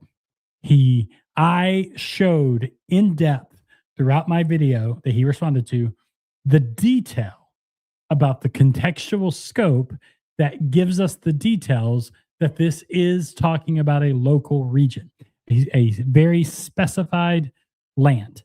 And he ignored all of it. And he just said, nope, eretz doesn't mean land here. It's just your bias. There's nothing in the context. And then ignores all of the video where I give the context. Dishonesty from Dan. Now, with that being said, we are going to move forward in Dan's response to me. But just be aware of Dan's bias here. He likes to pretend that he's just following the scholarship. And yes, there is a lot of scholarship that would argue the same thing Dan argues. But there's also a lot of scholarship that would argue that Genesis 2 and what it's referring to here is a narrowed focus. And he doesn't mention that. He doesn't talk about that scholarship. And he talks about other people who argue for that and just ignores it and just says, nope, you're wrong, without addressing any of the arguments that showed the narrow focus in context. Unfortunately, Dan's just not honest with the arguments. Now let's move forward in Dan's video and see what Dan says next.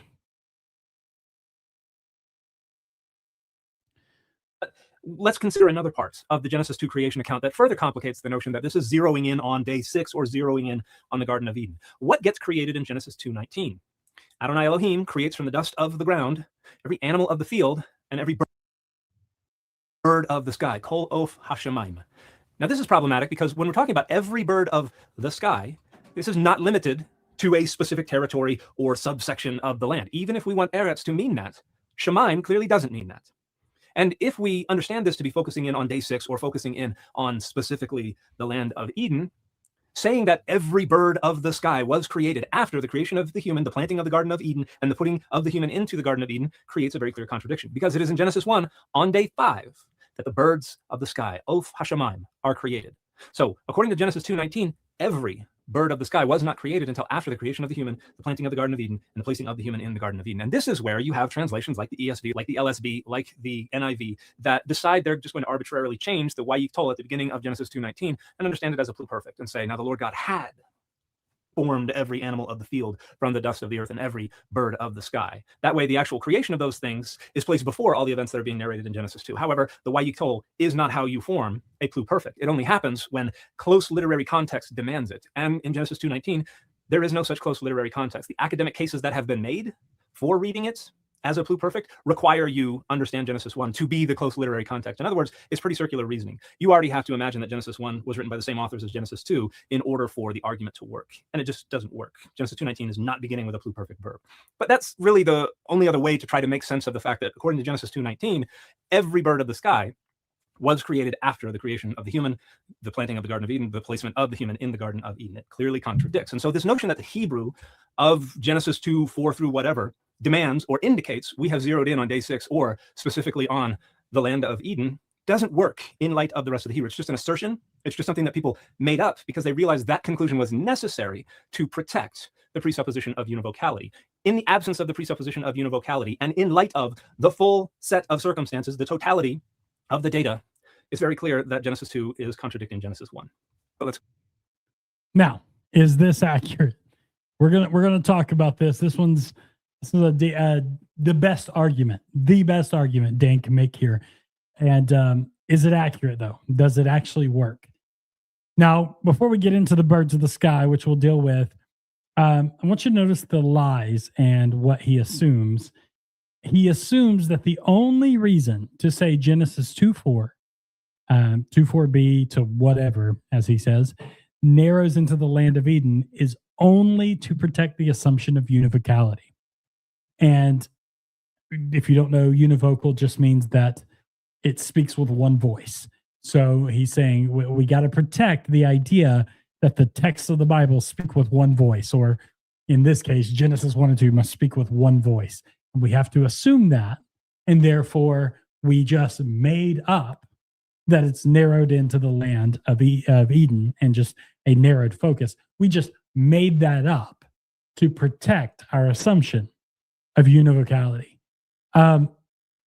But don't be tricked by Dan's rhetoric. Dan says this a lot. He will argue that anyone disagreeing with him just made it up because they assume univocality.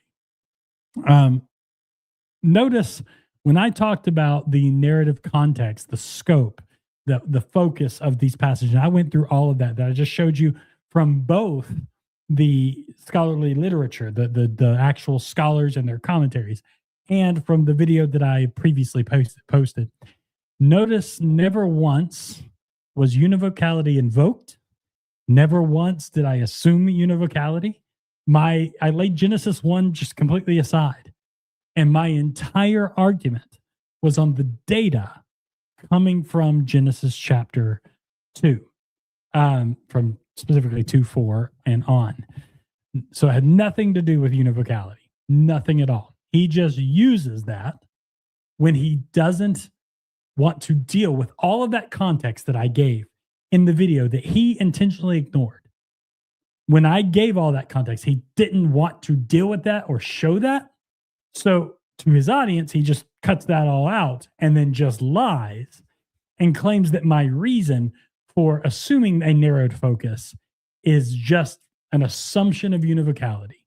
And that's just a straight up lie.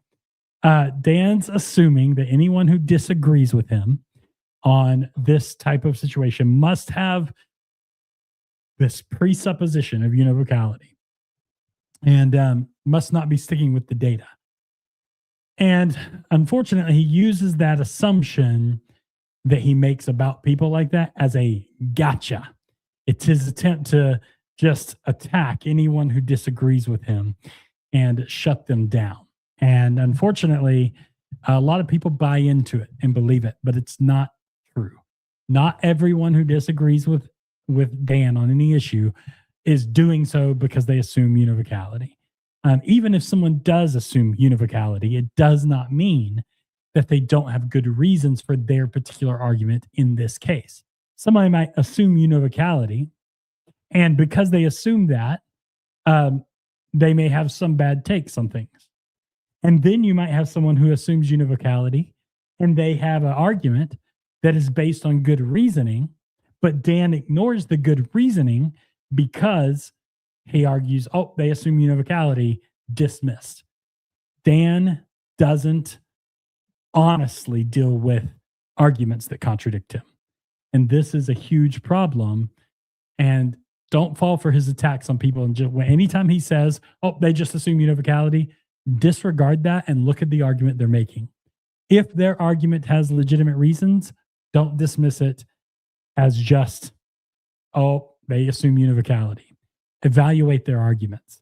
And don't just go by Dan's clips, because he clips things out of context, ignores details, cuts things out to make it appear like, oh, this person didn't have good reasons for their arguments. So don't trust Dan. Dan has proven himself to be dishonest. Now, what about the birds of the sky argument? Like I said, this is the best argument Dan could argue. This is the best thing. He talks about, it's funny how he words it though. He says, oh, they just assume this, but it doesn't fit when you look at the totality of the data. Well, so far, I have shown the totality of the data of this chapter and what it's pointing to and what it's talking about. And the totality of the data seems to show a narrowed focus. So Dan, when he talks about the totality of the data, what he actually means is, hey, ignore all of those things that look like it's pointing to a narrowed focus. And, look at this one thing that seems weird in the context of a narrowed focus, in his opinion. That seems weird. So surely the totality of the picture, you can't say it's a narrowed focus. He acts like the one argument, the one thing from the text that would maybe seem to indicate a larger context than just the narrowed focus of Eden. He acts like, oh, that's it. That's this is the totality of the data. No, it's one argument in comparison. If you were to stack these up, all of the weight would be on the side of a narrowed focus, and then you'd have this one weird thing about the birds of the air. So we need to look at that and evaluate that. But you don't just pretend that all the weight is on his side, because it's not. It's just not. But this is the best thing from the chapter you could point to try to argue against the narrowed focus. But this doesn't work for a few reasons. First, I don't necessarily agree with Dan fully on the pluperfect argument. I don't 100% agree that you couldn't translate this, or there wouldn't be valid reason to translate this as pluperfect. And I'm not the only one. Many scholars have argued this. Dan doesn't agree with them, and that's fine. He doesn't have to. But to pretend that, this is just some random guy. No, this is a scholarly argument. But it's irrelevant to me. It's really irrelevant the way you translate it, in my opinion.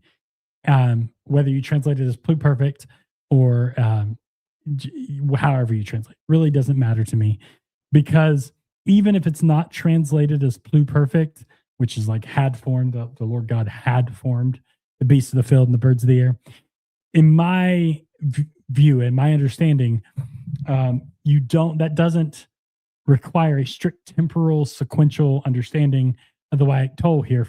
And I'm going to show this in just a moment.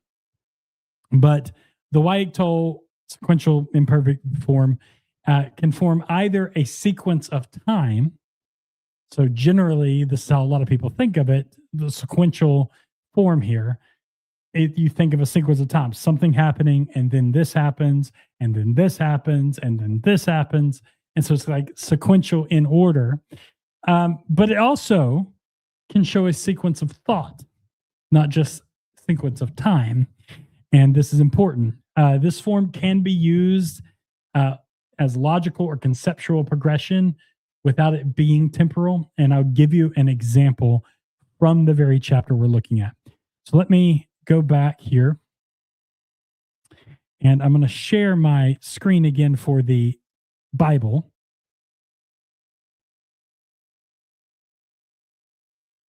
And let's go look at Genesis chapter 2. All right, so we got Genesis chapter 2. And let's look at verse 8 and 9. Let's make it a little smaller here. Close out of the advertisement. All right, so 8. And the Lord God planted a garden in Eden in the east, and there he put the man whom he had formed. Verse 9. Out of the ground the Lord God made to grow every tree that is pleasant to the sight and good for food. Now wait. In verse 8, he plants the garden. In verse 9, it says, and he made to grow every tree. Now, this is in the Wayik. And he made to grow every tree that is pleasant to the sight. So, wait, did he plant the garden in verse 8? Or did he plant the garden in verse 9 when he planted the trees? Which is it? And both verbs here in verse 8 and 9 are Wayik. If you force a strict sequential pattern here, in as far as sequential in temporal that time, like in sequential in time, you get God planting a garden, but then later he creates trees. So which is it? That's not what the text is doing. Clearly, in verse 9 is filling out the content of the garden, not narrating a later event. Verse 8 is the event. Verse 9 is giving more details on that event, right? So the Wayik does not always necessitate this happen next in real time. It can also encode the idea of this is what comes next in the flow of the narrative, which often will be what comes next in real time, but not always. That narrative flow can be temporal, it can be logical, explanatory, dialogical. There could be various ways of what that narrative flow, what comes next in a narrative flow. So Dan is claiming there is no close literary context demanding a pluperfect or demanding a non-temporally sequential understanding. I would say that's incorrect. Look at the flow. Let's look at the narrative. Now, the reason I pointed that out about verse 8 and 9 is to explain that the narrative, the context, clearly sometimes indicates that something is not sequentially happening in order, but is giving some kind of either logical explanation or it's kind of explanatory or something detailed, even in the Wayik settings or Wayik form. So keep that in mind. And let's talk about what's happening when we get down to verse 18. Let's read this. Then God said, it is not good that man should be alone. I will make him a helper as his partner. So out of the ground, the Lord God formed every animal of the field and every bird of the air and brought them to the man to see what he would call them. And whatever the man called every living creature, that was its name. The man names all the cattle and to the birds of the air and to every field animal or every animal of the field. But for the man, there was not found a helper as his partner. So the Lord God caused a deep sleep to fall upon the man. He slept, took one of his ribs, and so on and so forth. You know the story. So what's the narrative flow? What's happening here? Verse 18 presents a problem. It's not good for man to be alone. So I'm going to make a helper as his partner. It's not good for man to be alone. I'm going to make a man, or I'm going to make a helper. Verse 19, it talks about forming the animals, but then it says God brings the animals to the man to see what he would call them. So he brings the animals to the man names all the animals. Verse 20, none of those animals are suitable helpers. And then verse 21, the helper is made.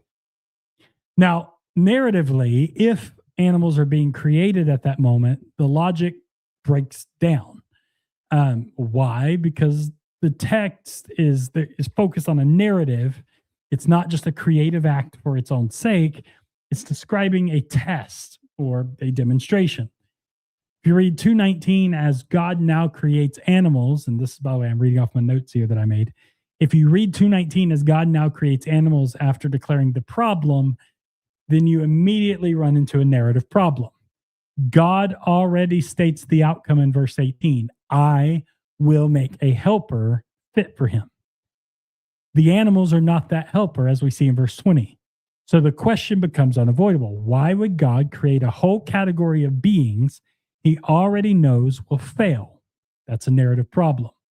Now, the scene, and many scholars will agree with this. Now, some scholars will argue, well, okay, it's portraying God as not knowing, and he creates the animals out of the dirt, and man was made out of dirt, and he brings them together, and oh, well, man, Adam couldn't find a helper, so I guess we got to go to plan B.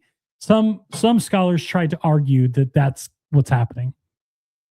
But that doesn't seem to fit the scene.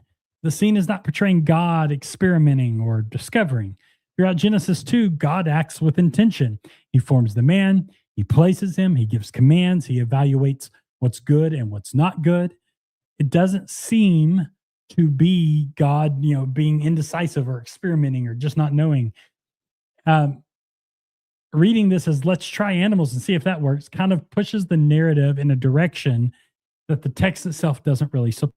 And scholars will argue this. This is the idea of bringing the animals to the man wasn't so God could figure something out, like he's testing, and trying to experiment.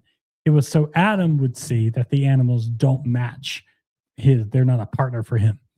But once you read that kind of correctly, and the animals are not newly created in the moment as some kind of failed experiment, it seems the idea that they are already existing creatures brought forward to highlight Adam's uniqueness, why he's unique, the image of God, and to set up the story of Eve.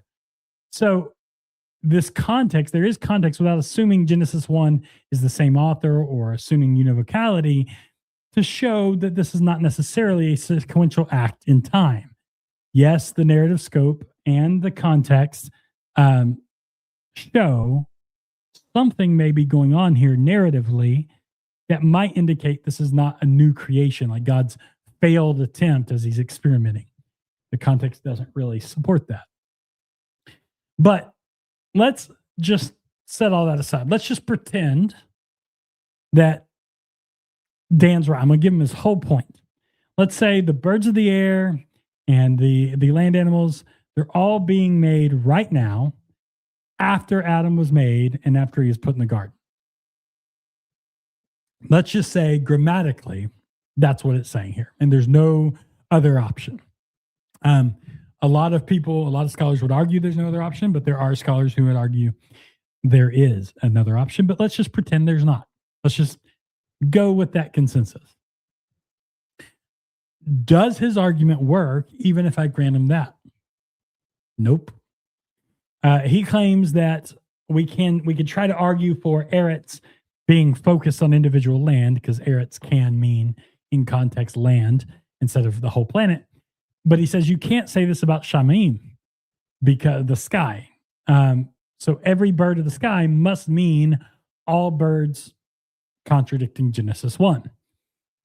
But that's wrong. Context determines scope, not the noun itself. Words like eretz, shamim, and even kol, which all are every, do not carry automatic global scope by themselves. The scope is determined by context. This is something Dan just keeps ignoring. The context of the idea of narrative flow, narrative context, narrative scope, it's like lost on Dan. He just can't address it. He cannot focus on narrative. And this is why he struggles so bad. In Genesis 2:19, the context is God bringing animals to the man. The man names them. The narrative is localized in the garden setting. So the natural reading is the animals relevant to Adam's environment are brought to him. The natural reading is not all over the whole entire planet, nowhere near the Garden of Eden. The idea is that these animals are being made in here and being brought to Adam. Not every bird on the planet is individually transported to Adam. And since that is the contextual scope, every bird of the sky is constrained by that context. So even if you are to read that this is a new creation of animals and birds, this does not require it to be all the animals and birds of the whole planet. And remember the context. Remember my view of what I've argued, that this is a retelling, or not a retelling, but a sequel to Genesis chapter 1. So this could be, in a sequel, a second or special creation of animals in the garden to bring to Adam for him to name, that has nothing to do with the rest of the planet. That's the narrative scope of the passage. And that's not just me making that up. Literally the context is that these animals are created and brought to Adam. That's not the whole planet. Adam's in the garden. It's a localized area. That is the contextual scope. Now, Dan might say, but it says kol. It's every bird of the sky. But kol regularly functions with contextual limitation. There's examples of this all across Scripture. We see kol eretz, which means all the earth, comes to Joseph. Genesis 41:57. We read that verse earlier. But not literally every human on the planet comes to Joseph. Not every nation comes to Joseph. Only those in that region, even though it uses the word kol eretz, every land, all the earth, right? We see repeatedly all Israel, kol, right, gathers at different places in Scripture, but it's often, if you look at it, representative. It's not every individual. It's not exhaustive. It's the whole nation by the representatives.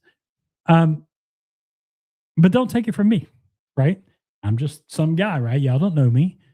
Well, let's look at what a guide to biblical Hebrew syntax by Bill T. Arnold and John H. Choi says. Let's look at that. Let me stop sharing this. And let me share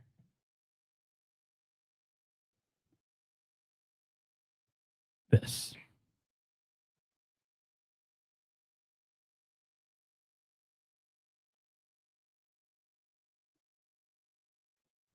All right. So you should be able to see this. So this is, again, in the Guide to Biblical Hebrew Syntax here. This is talking about the word kol. It's talking about measure up here. But then in particular, it's talking about the word kol here in Hebrew, because it's used so commonly, specifically more than 5,400 times, and has subtly different nuances depending on the syntax. So it can be holistic. So this is in construct with a definite singular noun to denote its totality. That would be like, and in the whole earth, Genesis 1:26, or all Israel, Deuteronomy 1:1. But it can also be inclusive. This is in construct with a definite plural art noun to denote comprehensiveness, the inclusion of all its members, all the nations, all the kings, with little difference in meaning, takes on a quantitative sense with definite singular collective nouns. So here it takes on this quantitative sense with definite singular collective nouns, or nouns of species. So all the days, all humans, all the flocks. So this is inclusive, and then it has distributive and adverbial and restrictive, so different uses of it. But it's talking about inclusive here, and this is the one that fits the passage that we are currently looking at. So this fits our current passage of all the birds of the sky, right? Every bird of the sky. Now, you may say, okay, hold on. It says all its members collectively. So that's all birds everywhere. But no, it's constrained by context. If you look at Joshua 9:1, which is one of the examples it gave, it talks about all the kings, but it's not talking about all the kings everywhere. Let's look at it. Might as well just go ahead and look at that verse. So let's look at Joshua chapter 9, verse 1. Now, when all the kings who were beyond the Jordan in the hill country and in the lowland, all along the coast of the Great Sea toward Lebanon, the Hittites, the Amorites, the Perizzites, the Jebusites heard of this, they gathered with one accord to fight Joshua and Israel. When it says all the kings here, and it's in that state of what it was saying, it's all the kings, and it talks about who were beyond the Jordan in the hill country, but it's not talking about, it's talking about the general, the way it's using it's the general class, the collective class of kings. When they heard it, it's giving a collective group here. It's not speaking of each individual in the group. It's specifically talking about the collective group as a whole. Now, all right. Dan's claim depends on treating every bird of the sky as every individual bird globally being created here.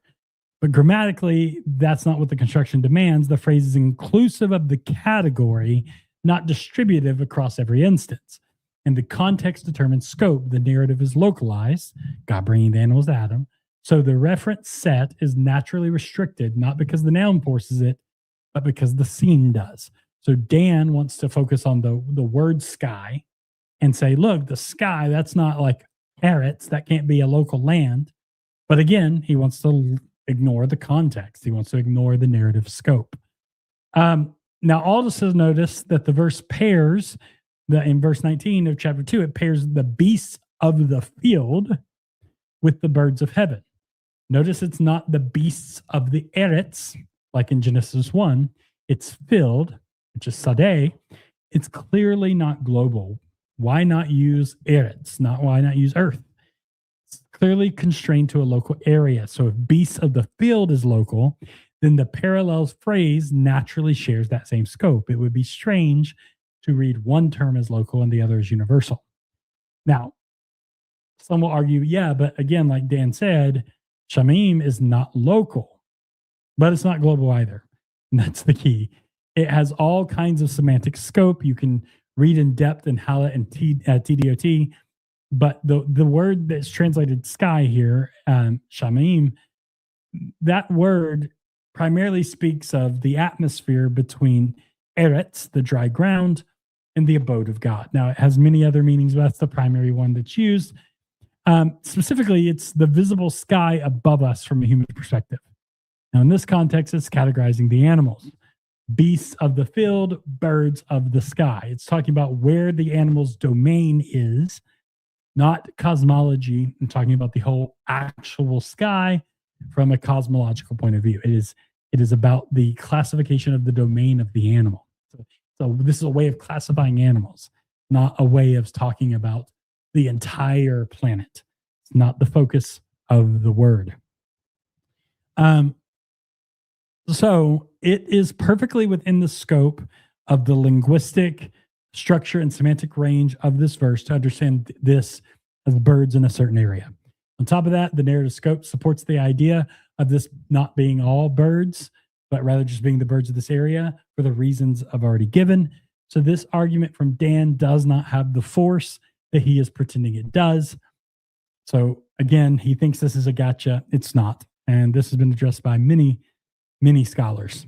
Now that this is addressed, let's go further and look at the next part of his response to me.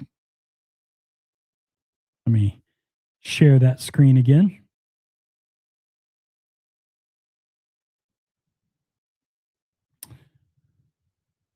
All right, we're going to jump just a little bit ahead here. Let's see what he says here. It is not retelling about the general plans of the whole earth from Genesis 1. So really, I broke down 3 important details. Number 1, that it's talking about cultivated crops. Now, I want to point something out. This content creator is going to acknowledge that my point was correct about the Hebrew, because they argued that the phrase of the field makes clear this is a reference to cultivated crops. And that's simply not true. And they're going to acknowledge that the Hebrew is on my side here, but only in passing. They're not actually going to say, it turns out Dan was right. I didn't understand the Hebrew well enough. They're going to glide right on into. Now I'll get to what he says, what I'm going to glide right on into, but this is dishonesty from Dan at its highest level, which he has been dishonest repeatedly throughout this video. This is dishonesty from Dan, and it's framing for his audience without linking the video so they can see the full context of what I said that he cut off there. Notice I said this is about cultivation and cultivated plants. He claims, I acknowledge later, that his point was correct about the Hebrew because I argued that the phrase of the field makes clear this is a reference to cultivated crops, and he claims that is simply not true. That I supposedly acknowledged that the Hebrew is on the side. Nope, I didn't. Now, he's going to play where he claims I am saying his point is correct. So let's look at that, and then I'll show that dishonesty from Dan.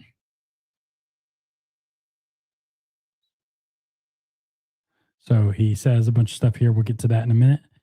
And then he says right here. I want to play that portion where this content creator acknowledges that I was right, that the Hebrew is on my side here, but then just pivots right into this other argument. And I want to go back to verse 5. No plant of the field was yet in the earth. The word there for plant is siach, which can mean a bush or a shrub, but is used to refer to wild vegetation. And no vegetation of the field had yet sprung up. This is aseb, and that refers to grass or plants. This is usually cultivated vegetation. So what we've got going on here is an explanation that on the whole earth, there was neither wild nor cultivated vegetation. Why? Because there was no rain, which is how we get wild vegetation, and there was no human to work or till the earth, which is how we get cultivated vegetation. So Genesis 2 is actually somewhat of a merism. It's describing vegetation that grows wild and vegetation that requires cultivation. And it says there was neither of either type on the entire earth. And that is widely agreed by the overwhelming majority of scholars to indicate there was no vegetation of any kind until after the human had been created. So suggesting that it's all reducible down to one concept of only cultivated vegetation not only entirely gets the Hebrew wrong and entirely ignores half of the description of what's going on here in this verse, but it also ignores the part of the video where I quite explicitly and clearly drew that distinction. All right, so Dan is right about basic lexical ranges. Siach does refer to wild shrubs or low vegetation, and it's often associated with uncultivated or arid environments. Aseb refers broadly to vegetation, grasses or plants used for food, whether cultivated or naturally occurring. Where Dan goes wrong is treating lexical range as determinative of referential scope. Lexicons tell you what a word can mean, not what it must mean in a given discourse unit. And this is one of Dan's biggest problems in a lot of his points on different topics. He isolates the point in the narrative scope,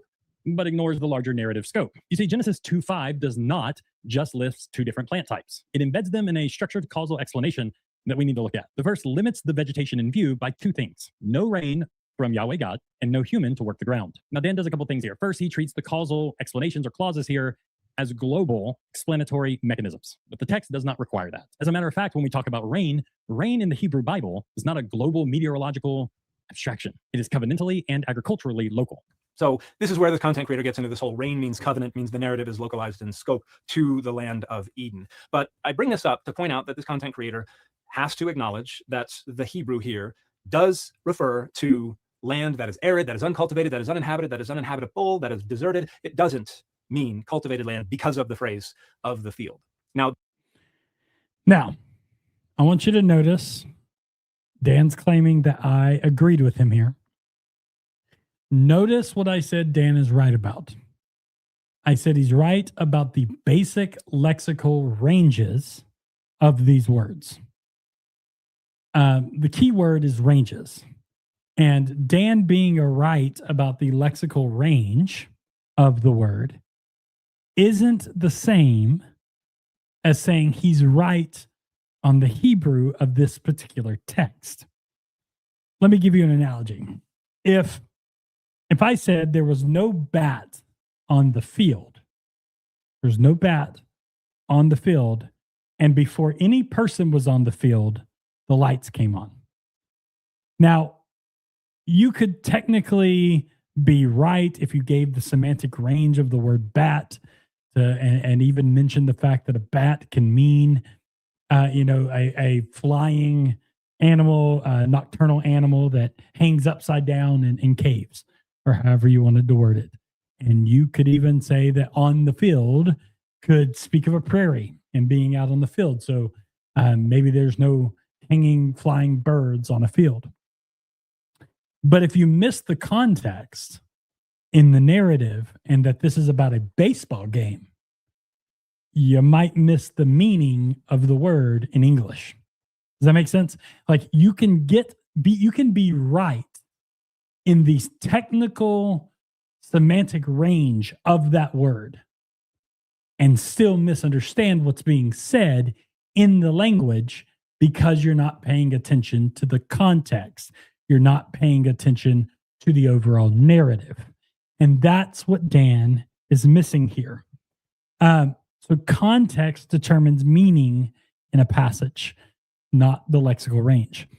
Now, Dan engages in a straw man. So he can lie and claim I agreed with him on Hebrew. He does this by dishonestly claiming that what I say next about rain and other things he cuts out is another argument about rain means covenant, which means the narrative is localized. That's wrong. It misrepresents what I'm actually saying about rain. And it's just dishonest. What he's trying to do is he's trying to say, oh, he agreed with me that this Hebrew word speaks of arid land or speaks of this. So he agrees with me. It's not talking about cultivated crops. He just brushed over that and switched to talking about, well, it's still not contradiction because it's local. No, that's not what I was arguing. My argument was that while the word isn't in and of itself, its semantic range doesn't in and of itself speak of cultivated crops. Contextually, agriculture and cultivated crops is what is in view. And I explain that, and I'm going to show you the part of the video that he chopped up and where he cut out what contradicts him. So let me show you back to my video that he's responding to, that he completely butchered and dishonestly chopped up.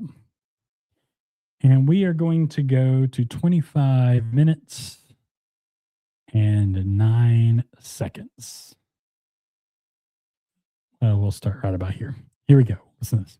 Discourse unit. And this is one of Dan's biggest problems in a lot of his points on different topics. He isolates the points in the narrative scope, but ignores the larger narrative scope. You see, Genesis 2:5 does not just list 2 different plant types. It embeds them in a structured causal explanation that we need to look at. The verse limits the vegetation in view by 2 things: no rain from Yahweh God and no human to work the ground. Now, Dan does a couple things here. First, he treats the causal explanations or clauses here as global explanatory mechanisms, but the text does not require that. As a matter of fact, when we talk about rain in the Hebrew Bible is not a global meteorological abstraction. It is covenantally and agriculturally local. One thing Dan tends to do is flatten things by reading the text through a modern lens, rather than reading about how it functions in the ancient Hebrew worldview. In the Hebrew Bible, rain is almost never treated as a neutral planetary process. It is tied to land, to fertility, to obedience, and to human vocation. In the Hebrew mind of the ancient world, rain belongs to covenantal geography in the ancient world. When biblical authors talk about rain, they're not asking modern questions. They're not asking about the planet's hydrological cycle. They're asking a question about covenant. And specifically, they're asking, is the land capable of sustaining God's blessing? You can see this clearly in Deuteronomy 11, where Israel's land is contrasted with Egypt's land. Egypt depends on irrigation from the Nile, while Israel, the land of Canaan, depended on rain from heaven. That rain is specifically tied to God's attention to that land. In other words, rain in the biblical Hebrew mindset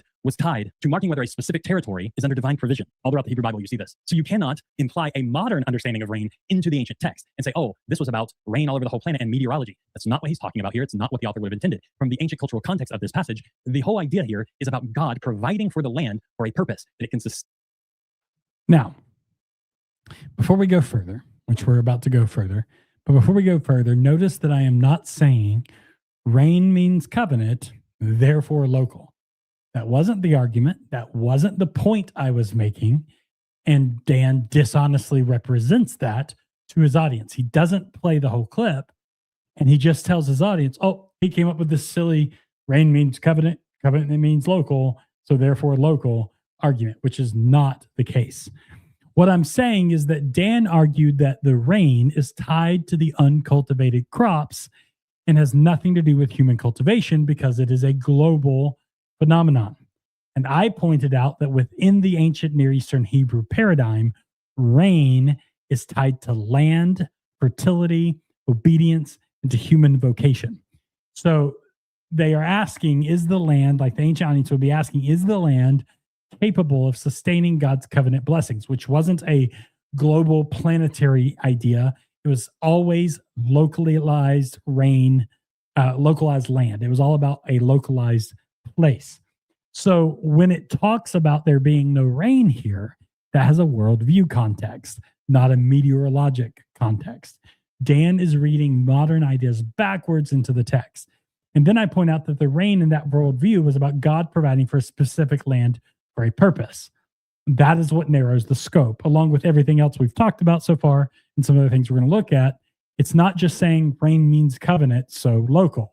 It's saying that from the worldview of the audience, when they heard the phrase, and there was no rain, on the eretz, the land, the earth, they would have viewed that from the perspective of a local context, not a planet-wide meteorological idea. That's not how they would think. It's not what the original audience would have in mind. So you cannot read that backwards into the text. Now, look at what else he cut out about the language here. Now, this is very telling here.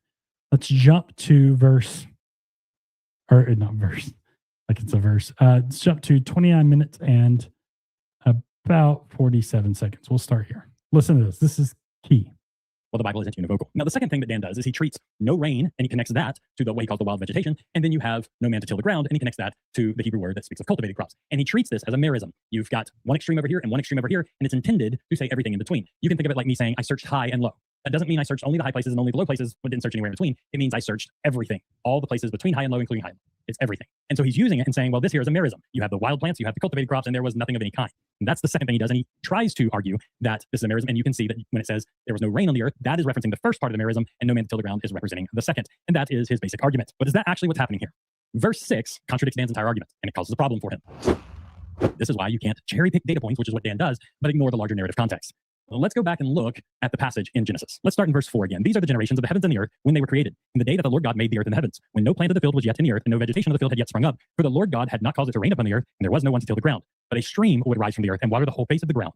So, verse 6 says a stream would rise up from the earth and water the whole face of the ground. We see that there was no rain, there was no one to till the ground, but this stream rose up from the ground. This stream, this mist, some translations will use, would come up from the ground and water the face of the earth. The word ground here is the Hebrew word adamah, not eretz. And adamah is specifically tied to the tillable soil for cultivation most often. Palat treats adamah strictly as a feminine noun, meaning ground, soil, or earth in its basic lexical range. It is the material substance of the land as fertile, tillable ground, rather than just the simply abstract earth. Palat specifically identifies and focuses on the functional aspect of the land. TDOT's entry on adamah also lays out its main semantic fields, specifically as soil or arable land. And it specifically talks about the soil being the substance that cultivated crops grow from. And here's the key.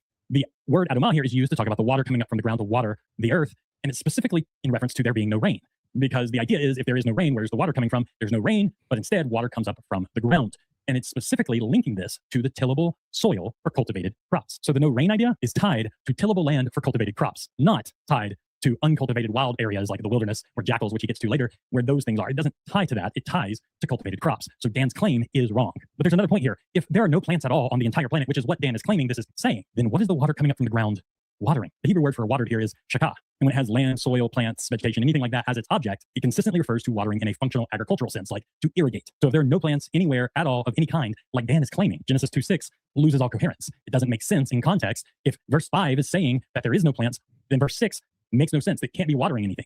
Is it just going up and making mud? What is the context? The context is telling us that water was irrigating plants in verse 6. So verse 5 cannot be telling us there were no plants at all. So in the narrative scope, what is actually occurring here is a focus on cultivation. It is not a merism, and it's not speaking of all types of plants everywhere, wild plants of the wilderness, as well as cultivated in the field. It is not at all speaking of that. So why is siach used then? Well, this is where the qualifier. Now, before I get to that word and the qualifier that is used there, notice Dan cut this entire part out. He didn't show it in his video. He didn't address it. Ask yourself honestly. I want you to ask yourself honestly. Am I agreeing with Dan on the Hebrew here as he claims? No. I'm showing contextually he's wrong.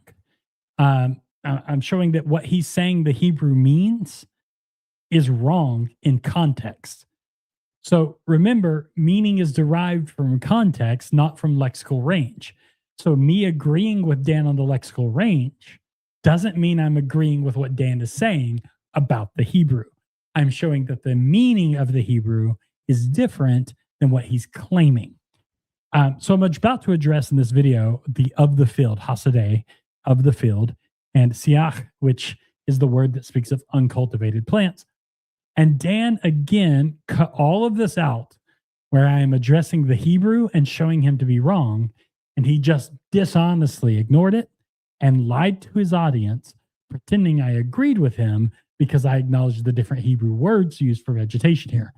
Dan is a liar who intentionally misrepresents people he disagrees with. So what did I say about of the field? What is the meaning here? Let's go back to my video here and let's see. that Dan does address in the video comes into play. And I'm talking about the phrase of the field, hasadeh. Let's hear what Dan says about this. But additionally, the phrase in English of the field is not a term of art that refers specifically to cultivated, private, or possessed property. It also refers to uncultivated, wild territory.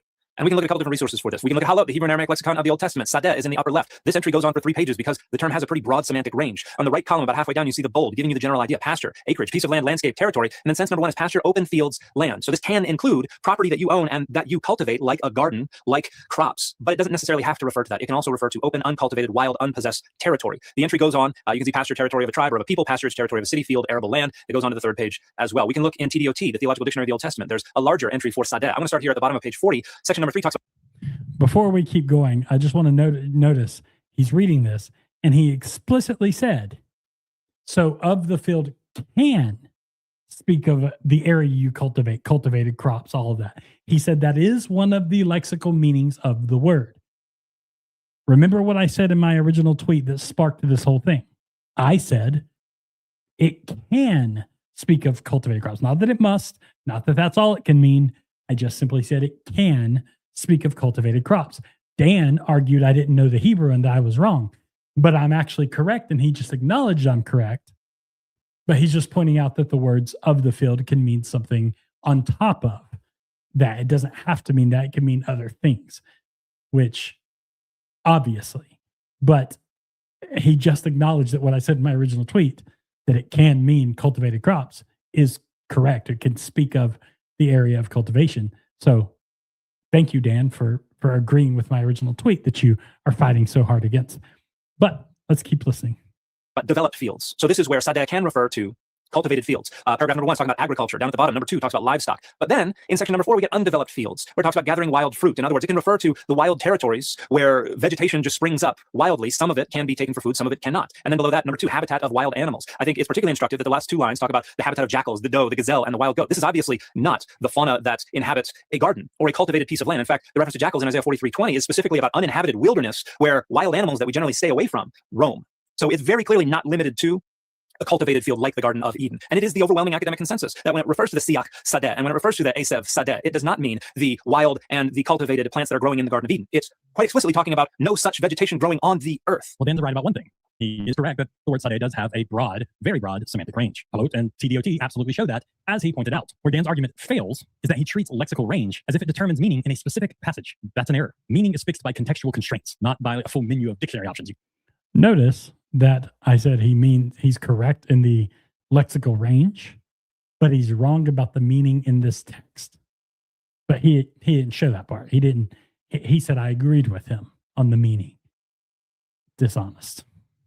Can't just look at what the dictionary says are possible meanings and say, see, it's a possible meaning, so I'm going to say it means that here. It's not a buffet. You don't get to pick and choose. Context tells you the meaning. It doesn't even make sense what he's trying to argue here, because he's basically looking at all the possible meanings of the word in the lexicon and say, see, it can refer to all these things, so you can't just assume that of the field here, it's talking about a cultivated field, because surely, because it could mean this, it must mean this. And that's not the case. What matters is how the word functions in a specific clause, with causal explanations and specific modifiers and details from the context. Genesis 2:5 does not just say Sadeh in isolation. It doesn't just randomly throw the word out there without any surrounding context to understand what it's referring to. The framework from Genesis 2 is tying it to agriculture, specifically to agricultural use. The absence of the plants is tied in Genesis 2:5 to 2 specific things: no rain on the earth and tied to no man to till the ground. I already showed that the rain statement is tied to water coming from the ground for irrigation purposes, which indicates that there is this context of irrigation, not just random context not tied to agriculture. And when you tie that to the concept of no man to till the ground, because it's all there as one phrase, the context is clearly agriculture and cultivation. The logic of the verse actually breaks if you were to tie it to the concept of the wilderness and where jackals and all them break out. And I want to point out, he mentions it's not talking about the garden. And I want to be clear. I agree. It's not talking about the Garden of Eden. Garden of Eden hasn't been planted yet at this point in the narrative.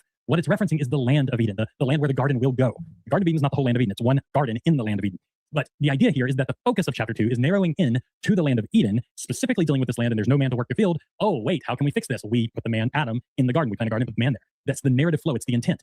Genesis 2:4 can't be ripped out of the context of the rest of the story. Like, you have to take the entire story in context. What is it setting up? It's setting up a problem that the Garden of Eden fixes. So it's not separated from it. The idea is, oh, there is no man to till the ground, no rain, the irrigation's having to come up from the ground, there's nothing there for agriculture. Wait, here's the solution. We plant a garden and put a man there. That's the solution. The idea here is that it's setting up a problem narratively that the Garden of Eden and the man fix, which is exactly what happens in the very next verse. It says in verse 7 that the man is made out of the dust, which doesn't mean what a lot of people think it means. I have a whole video on that on my channel. You can go look at that playlist on my Genesis 1-3 series. But the point is that it is not separate from the idea of the local land. It makes no sense that we're talking about the whole planet, and then the very next verse, without any idea, without any type of narrative jump to go from the whole planet, no plants, to now I'm going to plant this garden over here and put the man here, and we're only talking about Eden now.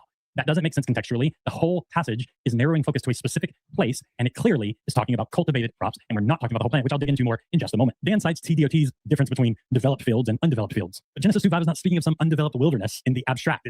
It's narrowing into a specific place that can be cultivated, hence the Garden of Eden. So it's describing land that's about to be developed. TDOT's undeveloped fields even identifies or references this as land that can be used, it can be gathered from, and it can be transitioned into use, which fits exactly what Genesis 2 is doing. It's going from undeveloped fields to developed. The idea is cultivation. The idea is, hey, right now it's undeveloped, but we're going to put a man here and we're going to make the garden and we're going to develop this land. So it's not talking about some abstract wilderness. It's talking about land that needs to be developed, needs to be cultivated, and then it is cultivated. So the fact that it can speak of undeveloped lands or undeveloped fields doesn't mean that the context is not talking about cultivation. If the author here wanted to use some idea of uncultivated wilderness that wasn't going to be cultivated, it could use the Hebrew word midbar. But it didn't use that, which is translated wilderness. It didn't use that. And there's a reason it didn't use that. Because the idea is that it's going to be developed, cultivated. Pointing to Isaiah 42 about the jackals and all of that is just utter irrelevance and nonsense. It sounds like he can say, oh, look, this word is used to talk about jackals and stuff like that. In Isaiah 40, no. Or is Isaiah 42? Absolutely not. First of all, Isaiah 42 has a prophetic, poetic context, and it's explicitly talking about wilderness restoration. Genesis chapter 2 is a completely different context, and narrative prose that is completely different. They don't connect in any way. You can't just say the word jackals is in the lexicon, and Isaiah 42 mentions jackals, so clearly here in Genesis 2 it's talking about undeveloped wilderness of jackals. Absolutely not. That doesn't logically follow. That is a terrible argument, and the fact that Dan brought it up should be very exposing for anyone who takes him seriously. Now, there's one bigger issue. Now, this is a lot of context that Dan just cut out. A lot of my argument that Dan just cut out. What am I actually showing here? I am showing that while Dan is correct on lexical ranges, he's not correct on meaning. So he tries to pretend in the video that I'm saying, oh, I agreed with the basic lexical meaning of the word. That means I'm saying the Hebrew agrees with him. When in reality, what I'm actually saying, the truth of what I'm really saying is that while the meanings he mentioned, the actual meanings are related to these words, are lexical meanings, they are not the meanings within the context that is being used, and the lexical range is broader than what Dan is trying to pretend. In his comment section of his video response to me, I engaged with him a couple of times, and one of the things he mentioned was this idea that I was saying the words the field mean cultivated crops. So the words of the field means cultivated crops. But as if I was saying the phrase hasadeh of the field means cultivated crops. But that's not what I was saying. And I explained clearly in the video clips you just saw, I explained clearly that's not what I was saying. I explained clearly that I was pointing out of the field in the lexical range and the context. All of that is pointing to a context of agriculture with the water coming up from the ground and the rain and all the other things mentioned together. The context is showing that of the field is being used to speak of cultivation or land that would be cultivated. That is the idea and the narrative scope. And again, Dan ignores narrative scope to make his arguments. So he's just wrong here. He ignored all of that, dishonestly misrepresented me to make it sound like I was saying that the words of the field must mean cultivation, when in reality I was saying that of the field in that context identifies this as being focused around agriculture and cultivation. And then I backed up that claim with the context of the stream coming up from the ground, of the narrowed focus, and all the other evidence I presented both in that video and that I've presented in this live stream. In other words, Dan can't actually focus on the narrative scope of the passage. He doesn't focus on my arguments. He doesn't look at the context, which gives us the meaning and understanding of the text. He ignores all of that focus after I already called him out. In my previous video, I said, this is Dan's problem. I played it for you here. Dan even played it on his channel, that I said he doesn't focus on narrative scope and he just focuses on little pieces like lexical range. And then he's pretending he actually defeated my argument when he didn't. He didn't even touch or really address my argument at all. Much of his audience is tricked by him talking about the Hebrew language, the audience who doesn't know Hebrew, and they don't, they hear him talking about it, and they think because he can pull up like TDOT and Hallett and all these things, and he has all these, and he shows, oh, this word could mean this. They don't realize how Hebrew works and the contextual context of meaning. And so it sounds like his arguments work, but they don't hold up to scrutiny. Now, the majority of the rest of the video, he focuses in on a statement I said about the documentary hypothesis and the toledot and chiasm of Genesis 2:4.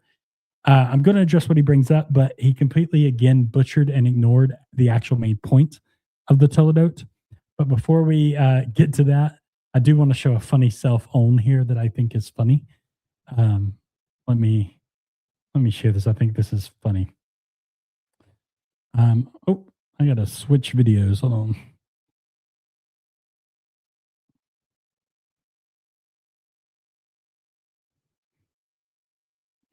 All right.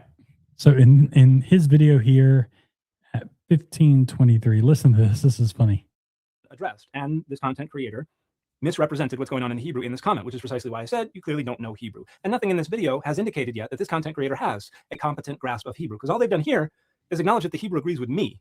And then, without acknowledging that they were wrong in their initial comment, pivoted straight to, but rain means covenant, and Dan doesn't know this. So we're not actually engaging my concerns, and we don't seem to be engaging in good faith either. Now, first of all, Dan's clearly the one not engaging in good faith here in the way he chopped up my video and ignored my arguments and misrepresented me. But what's interesting here is he says, he talking about me, he says, clearly I'm not competent in Hebrew. I'm incompetent in Hebrew. And I haven't demonstrated a good understanding of Hebrew. But then he says, I demonstrated that I don't have a good understanding of Hebrew by agreeing with him on the Hebrew, which is quite comical. He's saying, oh, he doesn't have a good grasp of Hebrew because he agreed with me on Hebrew. Like what? Nice cell phone there, Dan. But anyways, let's jump into what he said about the documentary hypothesis, and then we're going to start wrapping some of this up here towards the end of this stream. We're almost over 2.5 hours in. So this is a long stream, but and I'll try to chop it up and make it a little better to link to Dan. But let's look at what he says about the documentary hypothesis in relation to what I said. Let me jump to that part of the video.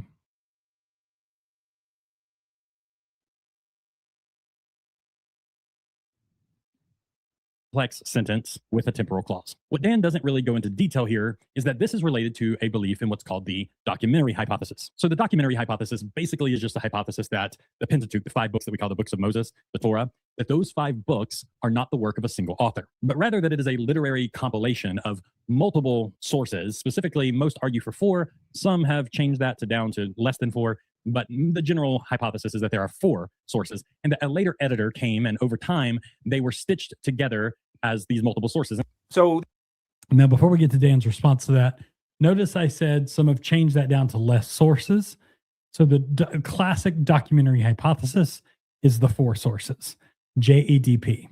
A lot of modern scholars have kind of abandoned the classic documentary hypothesis for other versions like the neo documentary hypothesis or the fragmentary hypothesis or several others.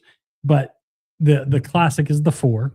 But I mentioned some of them have cut down and don't have 4 necessarily sources anymore.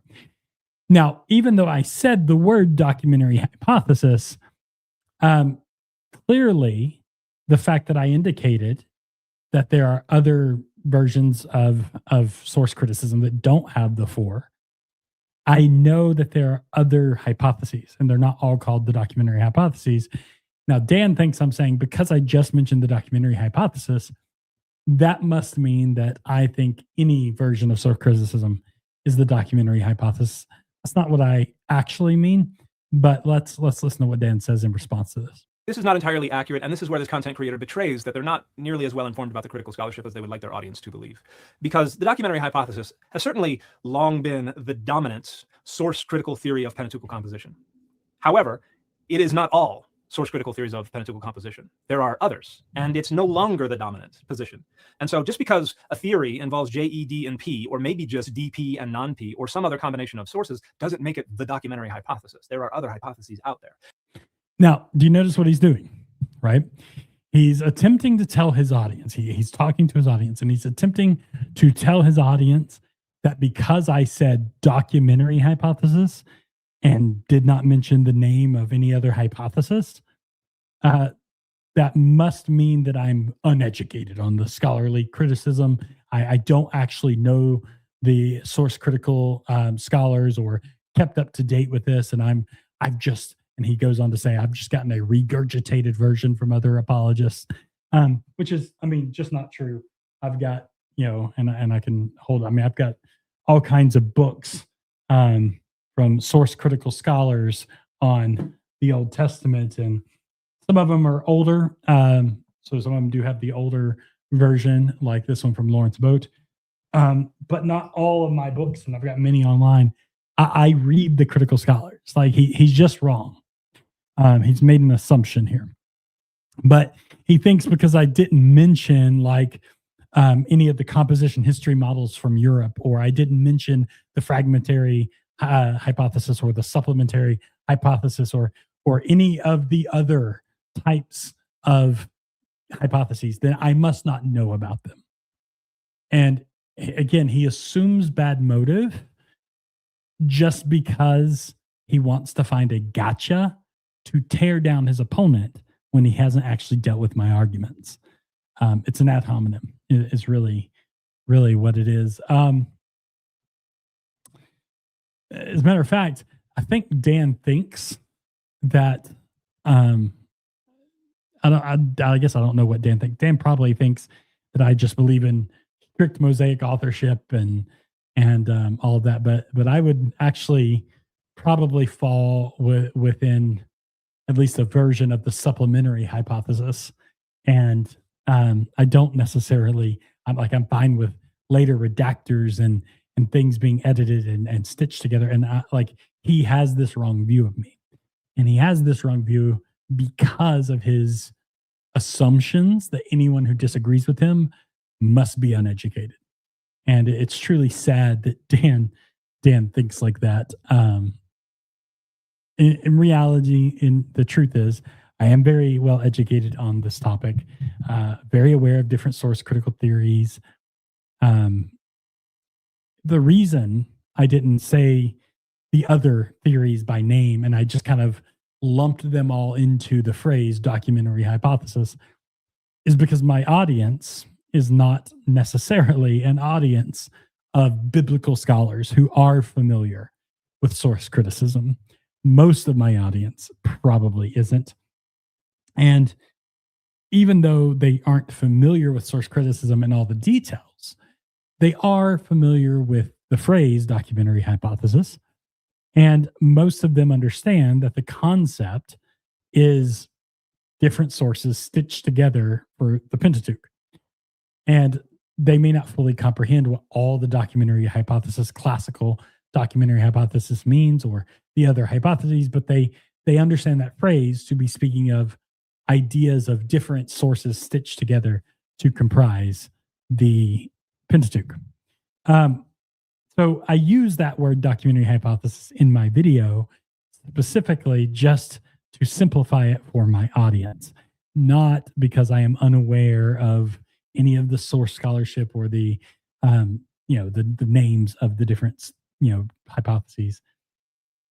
And this is not something that is unique to me. There are scholars who've done this. John Barton does this in his book, A History of the Bible, where he uses the documentary hypothesis, but then kind of underneath that label kind of clarifies a little bit without naming all the different hypotheses.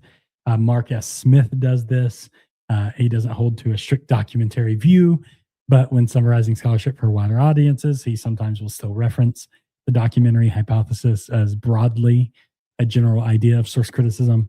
So contrary to what Dan lies and misrepresented to his audience, I did not betray that I am not well informed about critical scholarship.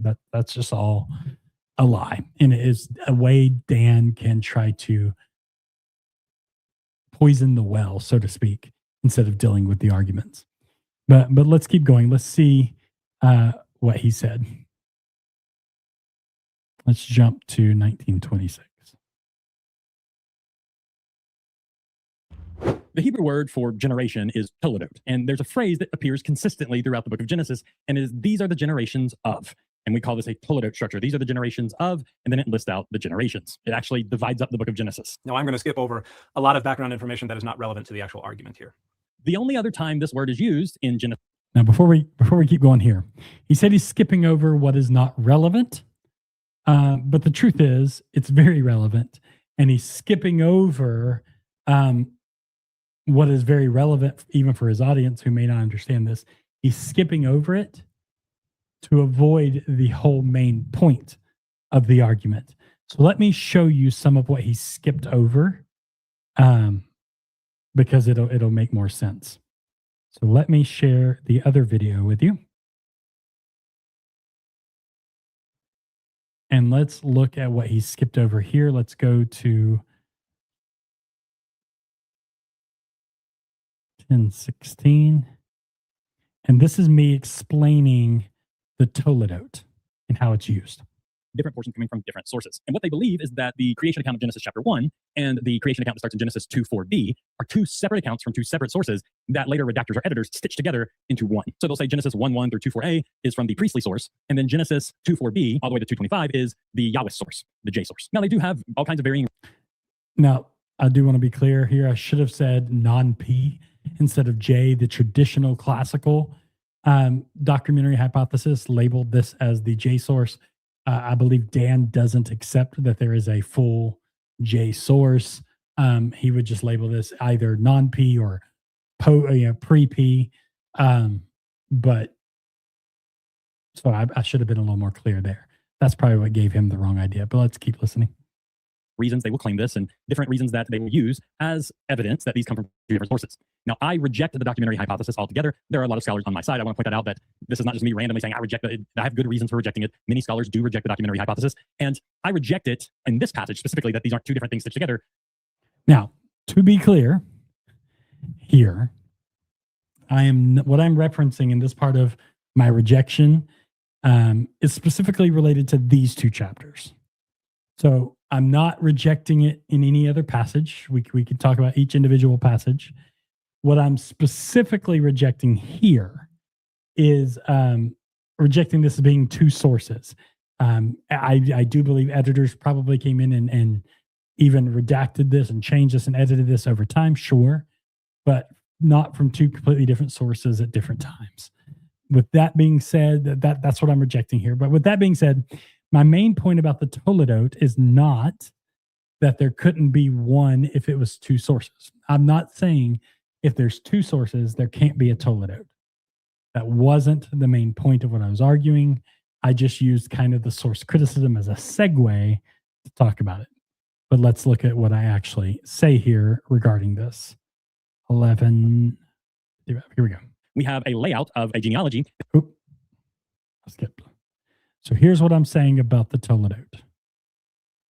Of, and then it lists out the generations. It actually divides up the book of Genesis. So in Genesis 6:9, we have the generations of Noah. And what the structure is Genesis chapter 5, we have a layout of a genealogy that ends with Noah and his sons. At the beginning of chapter 6, we have the story of the sons of God and the daughters of men, which is a story that I have a video on my channel about. You're free to go look at that. But then after that, in verse 9 of chapter 6, it goes, this is the generations of Noah. And it starts with Noah and his sons, and then moves on to what Noah and his sons did with the flood and building the ark and all of that. So it takes what we've been talking about, ending in Noah, picks up with Noah, and says, okay, here going forward is what happened next. We see it again in That's part of what he cut out. Now, what I actually went through was actually focusing on each individual toledot. I went through the whole book of Genesis. Here's all the toledots. And every one of them, I'm showing that what a toledot does, what this formula does, is it says, okay, here's what we just talked about. So these are the generations of, we just talked about this. And then what comes after the toledot is something that moves forward chronologically. It's something next in the story. It moves the story forward in time. So I'm showing that the point of the toledot, the point of me bringing up the toledot, is to show that the toledot formula is used to push something forward in time, to say, okay, here's the generations of the thing we just mentioned. That's done now. Here's what happens next. Here's the future generations. Here's what happens next in time. And I go through all the examples in Genesis showing that every single time it is referencing what comes next in the narrative. That's just how the Toledot is used. And if this is the case, then when it is used in Genesis 2:4, it is transitioning to what comes next in the story. It's not retelling creation. It's a sequel, which I mentioned at the start of this. So he took all of that out because he does not want to show his audience that the issue here is not just, oh, Genesis 1 and 2 are different sources, or me claiming they're not two sources, which is all he focuses on here. The issue is that Genesis 2 is not another creation count, but is moving forward in the story. Keep that in mind. I'm going to play another little section here from my video. And notice he cut all of this context out because he's being dishonest to his audience. Came after that with Jacob and Esau. It is always an anchor point that says, okay, here's where we are in the story, what we just completed. Now here's where we go after this. And this happens throughout the entirety of the book of Genesis. The only other time this word is used in Genesis that I haven't mentioned here is in Genesis chapter 2, verse 4, where it says the generations of the heavens and the earth, or the generations of when they were made. So you have the heavens and the earth, specifically them being created, the days they were created or the day they were created. And we see here that it's using that same Toledot. Every other time in the book of Genesis, when it's used, it tells us what comes next. But Dan wants us to believe, and those who hold to the documentary hypothesis and split these up as two different accounts, wants us to believe that the generations of in Genesis 2:4 is actually the end of the story and not telling us what comes next. Let's read the. Now, notice the main point. Notice what I'm actually saying. The main point is that it's telling us what comes next in the story. The main point is not about if the Toledot was from the P source and 4b is from the non-P source, or if a redactor or if an author of the P source wrote the Toledot for the purpose of connecting two sources. That's not the main point. Now, I do address that and I talk about that, but that's not the main point. Dan spends his time going through 5 commentaries, and his entire main point and what he quotes from them is that P and non-P are stitched together either by the P author or a later redactor, and that it's stitched together, cool, and then either the redactor or the author of P, which is the earlier or the later account, Genesis 1:1 to 2:3 or to 2:4a, they believe is the early or the later account. And they would say they stitched it together using the Toledot formula intentionally. None of this fits with the issue of being a sequel. It doesn't address any of that. He just kind of ignores that, because that really hurts the argument of it being a contradiction. But let's look at his video again, and let's see what he addresses. I'm not going to cover all 5 commentaries. It's just too much when he's all just saying basically the same thing, which is irrelevant to my point. But there is something in one of the commentaries he really mentions that focuses on why he says it should be 2 sources, and I do want to address that. So let's stop sharing this and let's share his video again.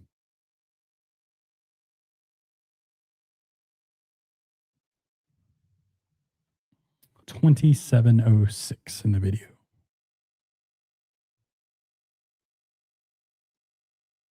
Okay, here we go. Then let's take a look at David Carr's International Exegetical Commentary on the Old Testament of Genesis 1 through 11, and I believe this comes from 2021. Published by Cole Hammer. This is going to be the longest and the most detailed. We've got the start at the bottom of this page, Genesis 2:4a, as a conflational superscription. The unit covered here, Genesis 2:4b through 3:24, represents a superscription, Genesis 2:4a, and first major narrative complex, Genesis 2:4b through 3:24, of a section focused on the generations of heaven and earth when they were created. Though there has been a recent trend to read Genesis 2:4 as a whole, as a superscription, it features an overall doubling, 2:4a and 2:4b, that is unusual for a biblical superscription. And the verse features a move from determined heaven and earth in 2:4a, that means they have the definite article, to undetermined heaven and earth in 2:4b, that would be unusual in a single textual unit. In addition, if Genesis 2:4 as a whole were a superscription, the text that it would introduce happens to begin with a conjunction, v'chol siach, and all the shrubs, Genesis 2:5. Most biblical superscriptions, including all such superscriptions in Genesis 5:1, 6:9, 10:1, 37:2, are followed asyndetically by a clause without a conjunction. These indicators suggest that 2.4a is the actual superscription within the present form of the text, while 2.4b, the asyndetic follow-up to 2.4a, is the beginning of the material introduced by that superscription. To be sure, the superscription in 2.4a is bound to the material it introduces in 2.4b by inverse parallels after its introduction, ele toledot in 2.4a. And so this is the chiasm thing that this content creator is going to refer to a little later down the road. But as they pointed out, the fact that it is ha shemaim v'ha eretz in 2.4a, but is just eretz v'shemaim in 2.4b would be unusual for a single sense unit. The fact that it's going from determined to undetermined, and it's also switching the order, and it's also using different verbs for create. There are a bunch of reasons that 2.4a and 2.4b don't fit comfortably together as a single sense unit composed by a single author. So the chiasm thing really just indicates the Toledot formula is intentionally being stitched into Genesis 2.4b rather than indicative of a single unified composition. That is actually not very likely at all. In this way, the superscription in Genesis 2.4a connects to the beginning of the narrative in 2.4b with an A, B, C, C prime, B prime, A prime pattern. This makes 2.4a introduce the following narrative in Genesis 2 through 3, rather than functioning as a superscription summarizing Genesis 1:1 through 2:3. We see a system of similar priestly Toledot descendants superscriptions introducing the other major sections of the book of Genesis, Genesis 5:1, 6:9, 10:1, 11:10, etc. And this one seems to serve an analogous function. Those other superscriptions frame the sections that follow them as focusing on the descendants, Toledot, of a given figure, starting with Adam in Genesis 5:1 and then continuing with the descendants of Noah, Noah's sons, and so on. The reference back to heaven and earth when they were created helps Genesis 2.4a connect what went before, Genesis 1:1 through 2:3, to what follows, 2.4b and following. More specifically, Genesis... Now notice, he's agreeing the Toledot connects what went before to what is now following, what comes after, what descends from that, what's the next thing moving forward in time. But I want to point out here some things. Dan emphasizes here a few things that's in this commentary. One, he talks about the definite article missing in 2.4b, the switching of the order from heavens and earth to earth and heavens, and the different verbs used for create and made. So let's start with the definite article. Now he says this doesn't make sense if it's one author. But if you look carefully at 2.4a, here heavens and earth are in the construct relationship with generations up. That construction strongly favors definitiveness marking. But if you look at 2.4b, earth and heavens are the direct object of the infinitive to make. So it's not in that same syntactic environment, same syntactic structure, which would lead to different expectations for article usage. So Dan and Carr here are not comparing apples to apples. Hebrew regularly drops the article in prepositional and temporal clauses. The phrase "in the day of making" is a temporal construction that often uses bare nouns. You'll see similar patterns elsewhere where nouns remain definite in meaning without carrying the article because the construction itself is doing the work. So again, the lack of an article here is not wholly unusual as he is claiming. This is a classic case of overreading micro variation. And this is source critical scholars do this all the time. They treat small shifts like they can think of it as a seam. And that's just not the case. Hebrew narrative regularly varies word order, article usage, and repetition patterns for stylistic and rhetorical reasons. If you treated every variation like this as kind of a source boundary, you'd fragment almost every Hebrew narrative into pieces. And if you would like examples of that, I can give examples of that maybe in a follow-up video or in the comments. What about the word order switch from heavens and earth to earth and heavens? Look at what changes. Look at the context. Heavens and earth, which is cosmic ordered perspective, cosmic view of heaven and then earth. And then in chapter 2, the focus, which we've shown, shifts to ground level, human-centered perspective. So it flips it to earth and heavens. The inversion is narrative. It's doing narrative work. It moves from cosmic order to human environment, which fits perfectly with a single author intentionally narrowing the lens. No need to invoke redaction layers there. Going beyond this, Dan, think about Dan's idea of the author of P.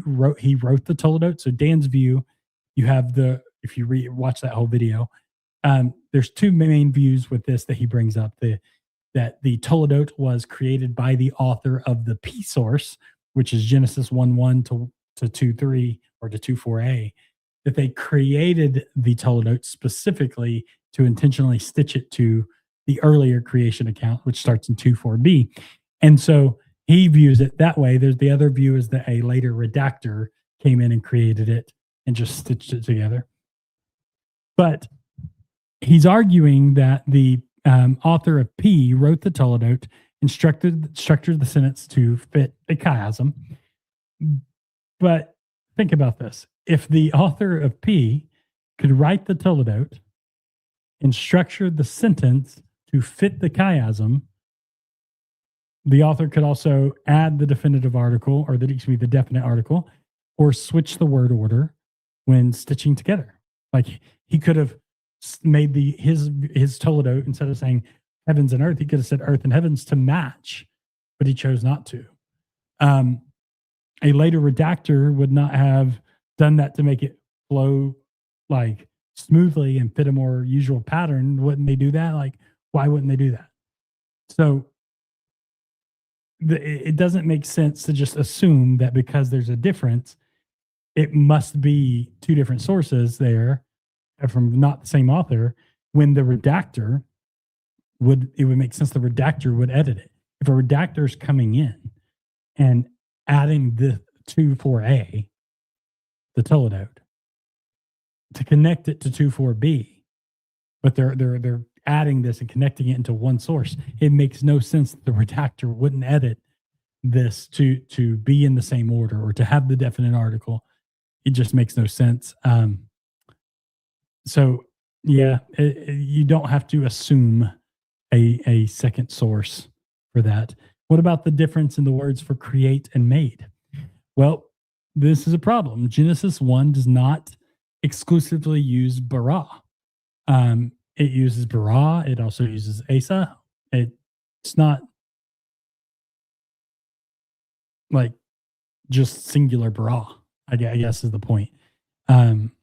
Within a single chapter, you have, which is supposedly a single source according to Dan and all these other scholars, you already have multiple creation verbs being used. So that alone breaks the idea that different creation verbs would have to mean different sources. The idea, why would they use different in chapter 2, verse 4? Why would they use different words? Well, the word that's translated for made here is a word that means like forming or a potter almost. The idea is moving from cosmic to more intimate, to it being the potter, which we see God get more intimate in chapter 2, actually forming from the dust of the ground Adam. What about the name change? It goes from just Elohim to Yahweh Elohim. Well, this, I would argue, is probably a later redaction, but that does not mean the two narratives were separate. A redactor likely added Yahweh starting in 2.4 to show the more intimate and covenantal focus on the line of Adam and his descendants that would bring about the Israelites. This seems to fit a narrowed focus idea. So I think a later redactor said, hey, we're moving into this story that's more intimate, this story that's more covenantal, and into the line of Adam and Eve that brings about the covenant people. So let's include the covenant name. So that seems to be a redaction, but not a requirement to assume a second source. So none of the things that Dan mentions here requires or proves two sources stitched together. It fits very well with a sequel with narrowing focus.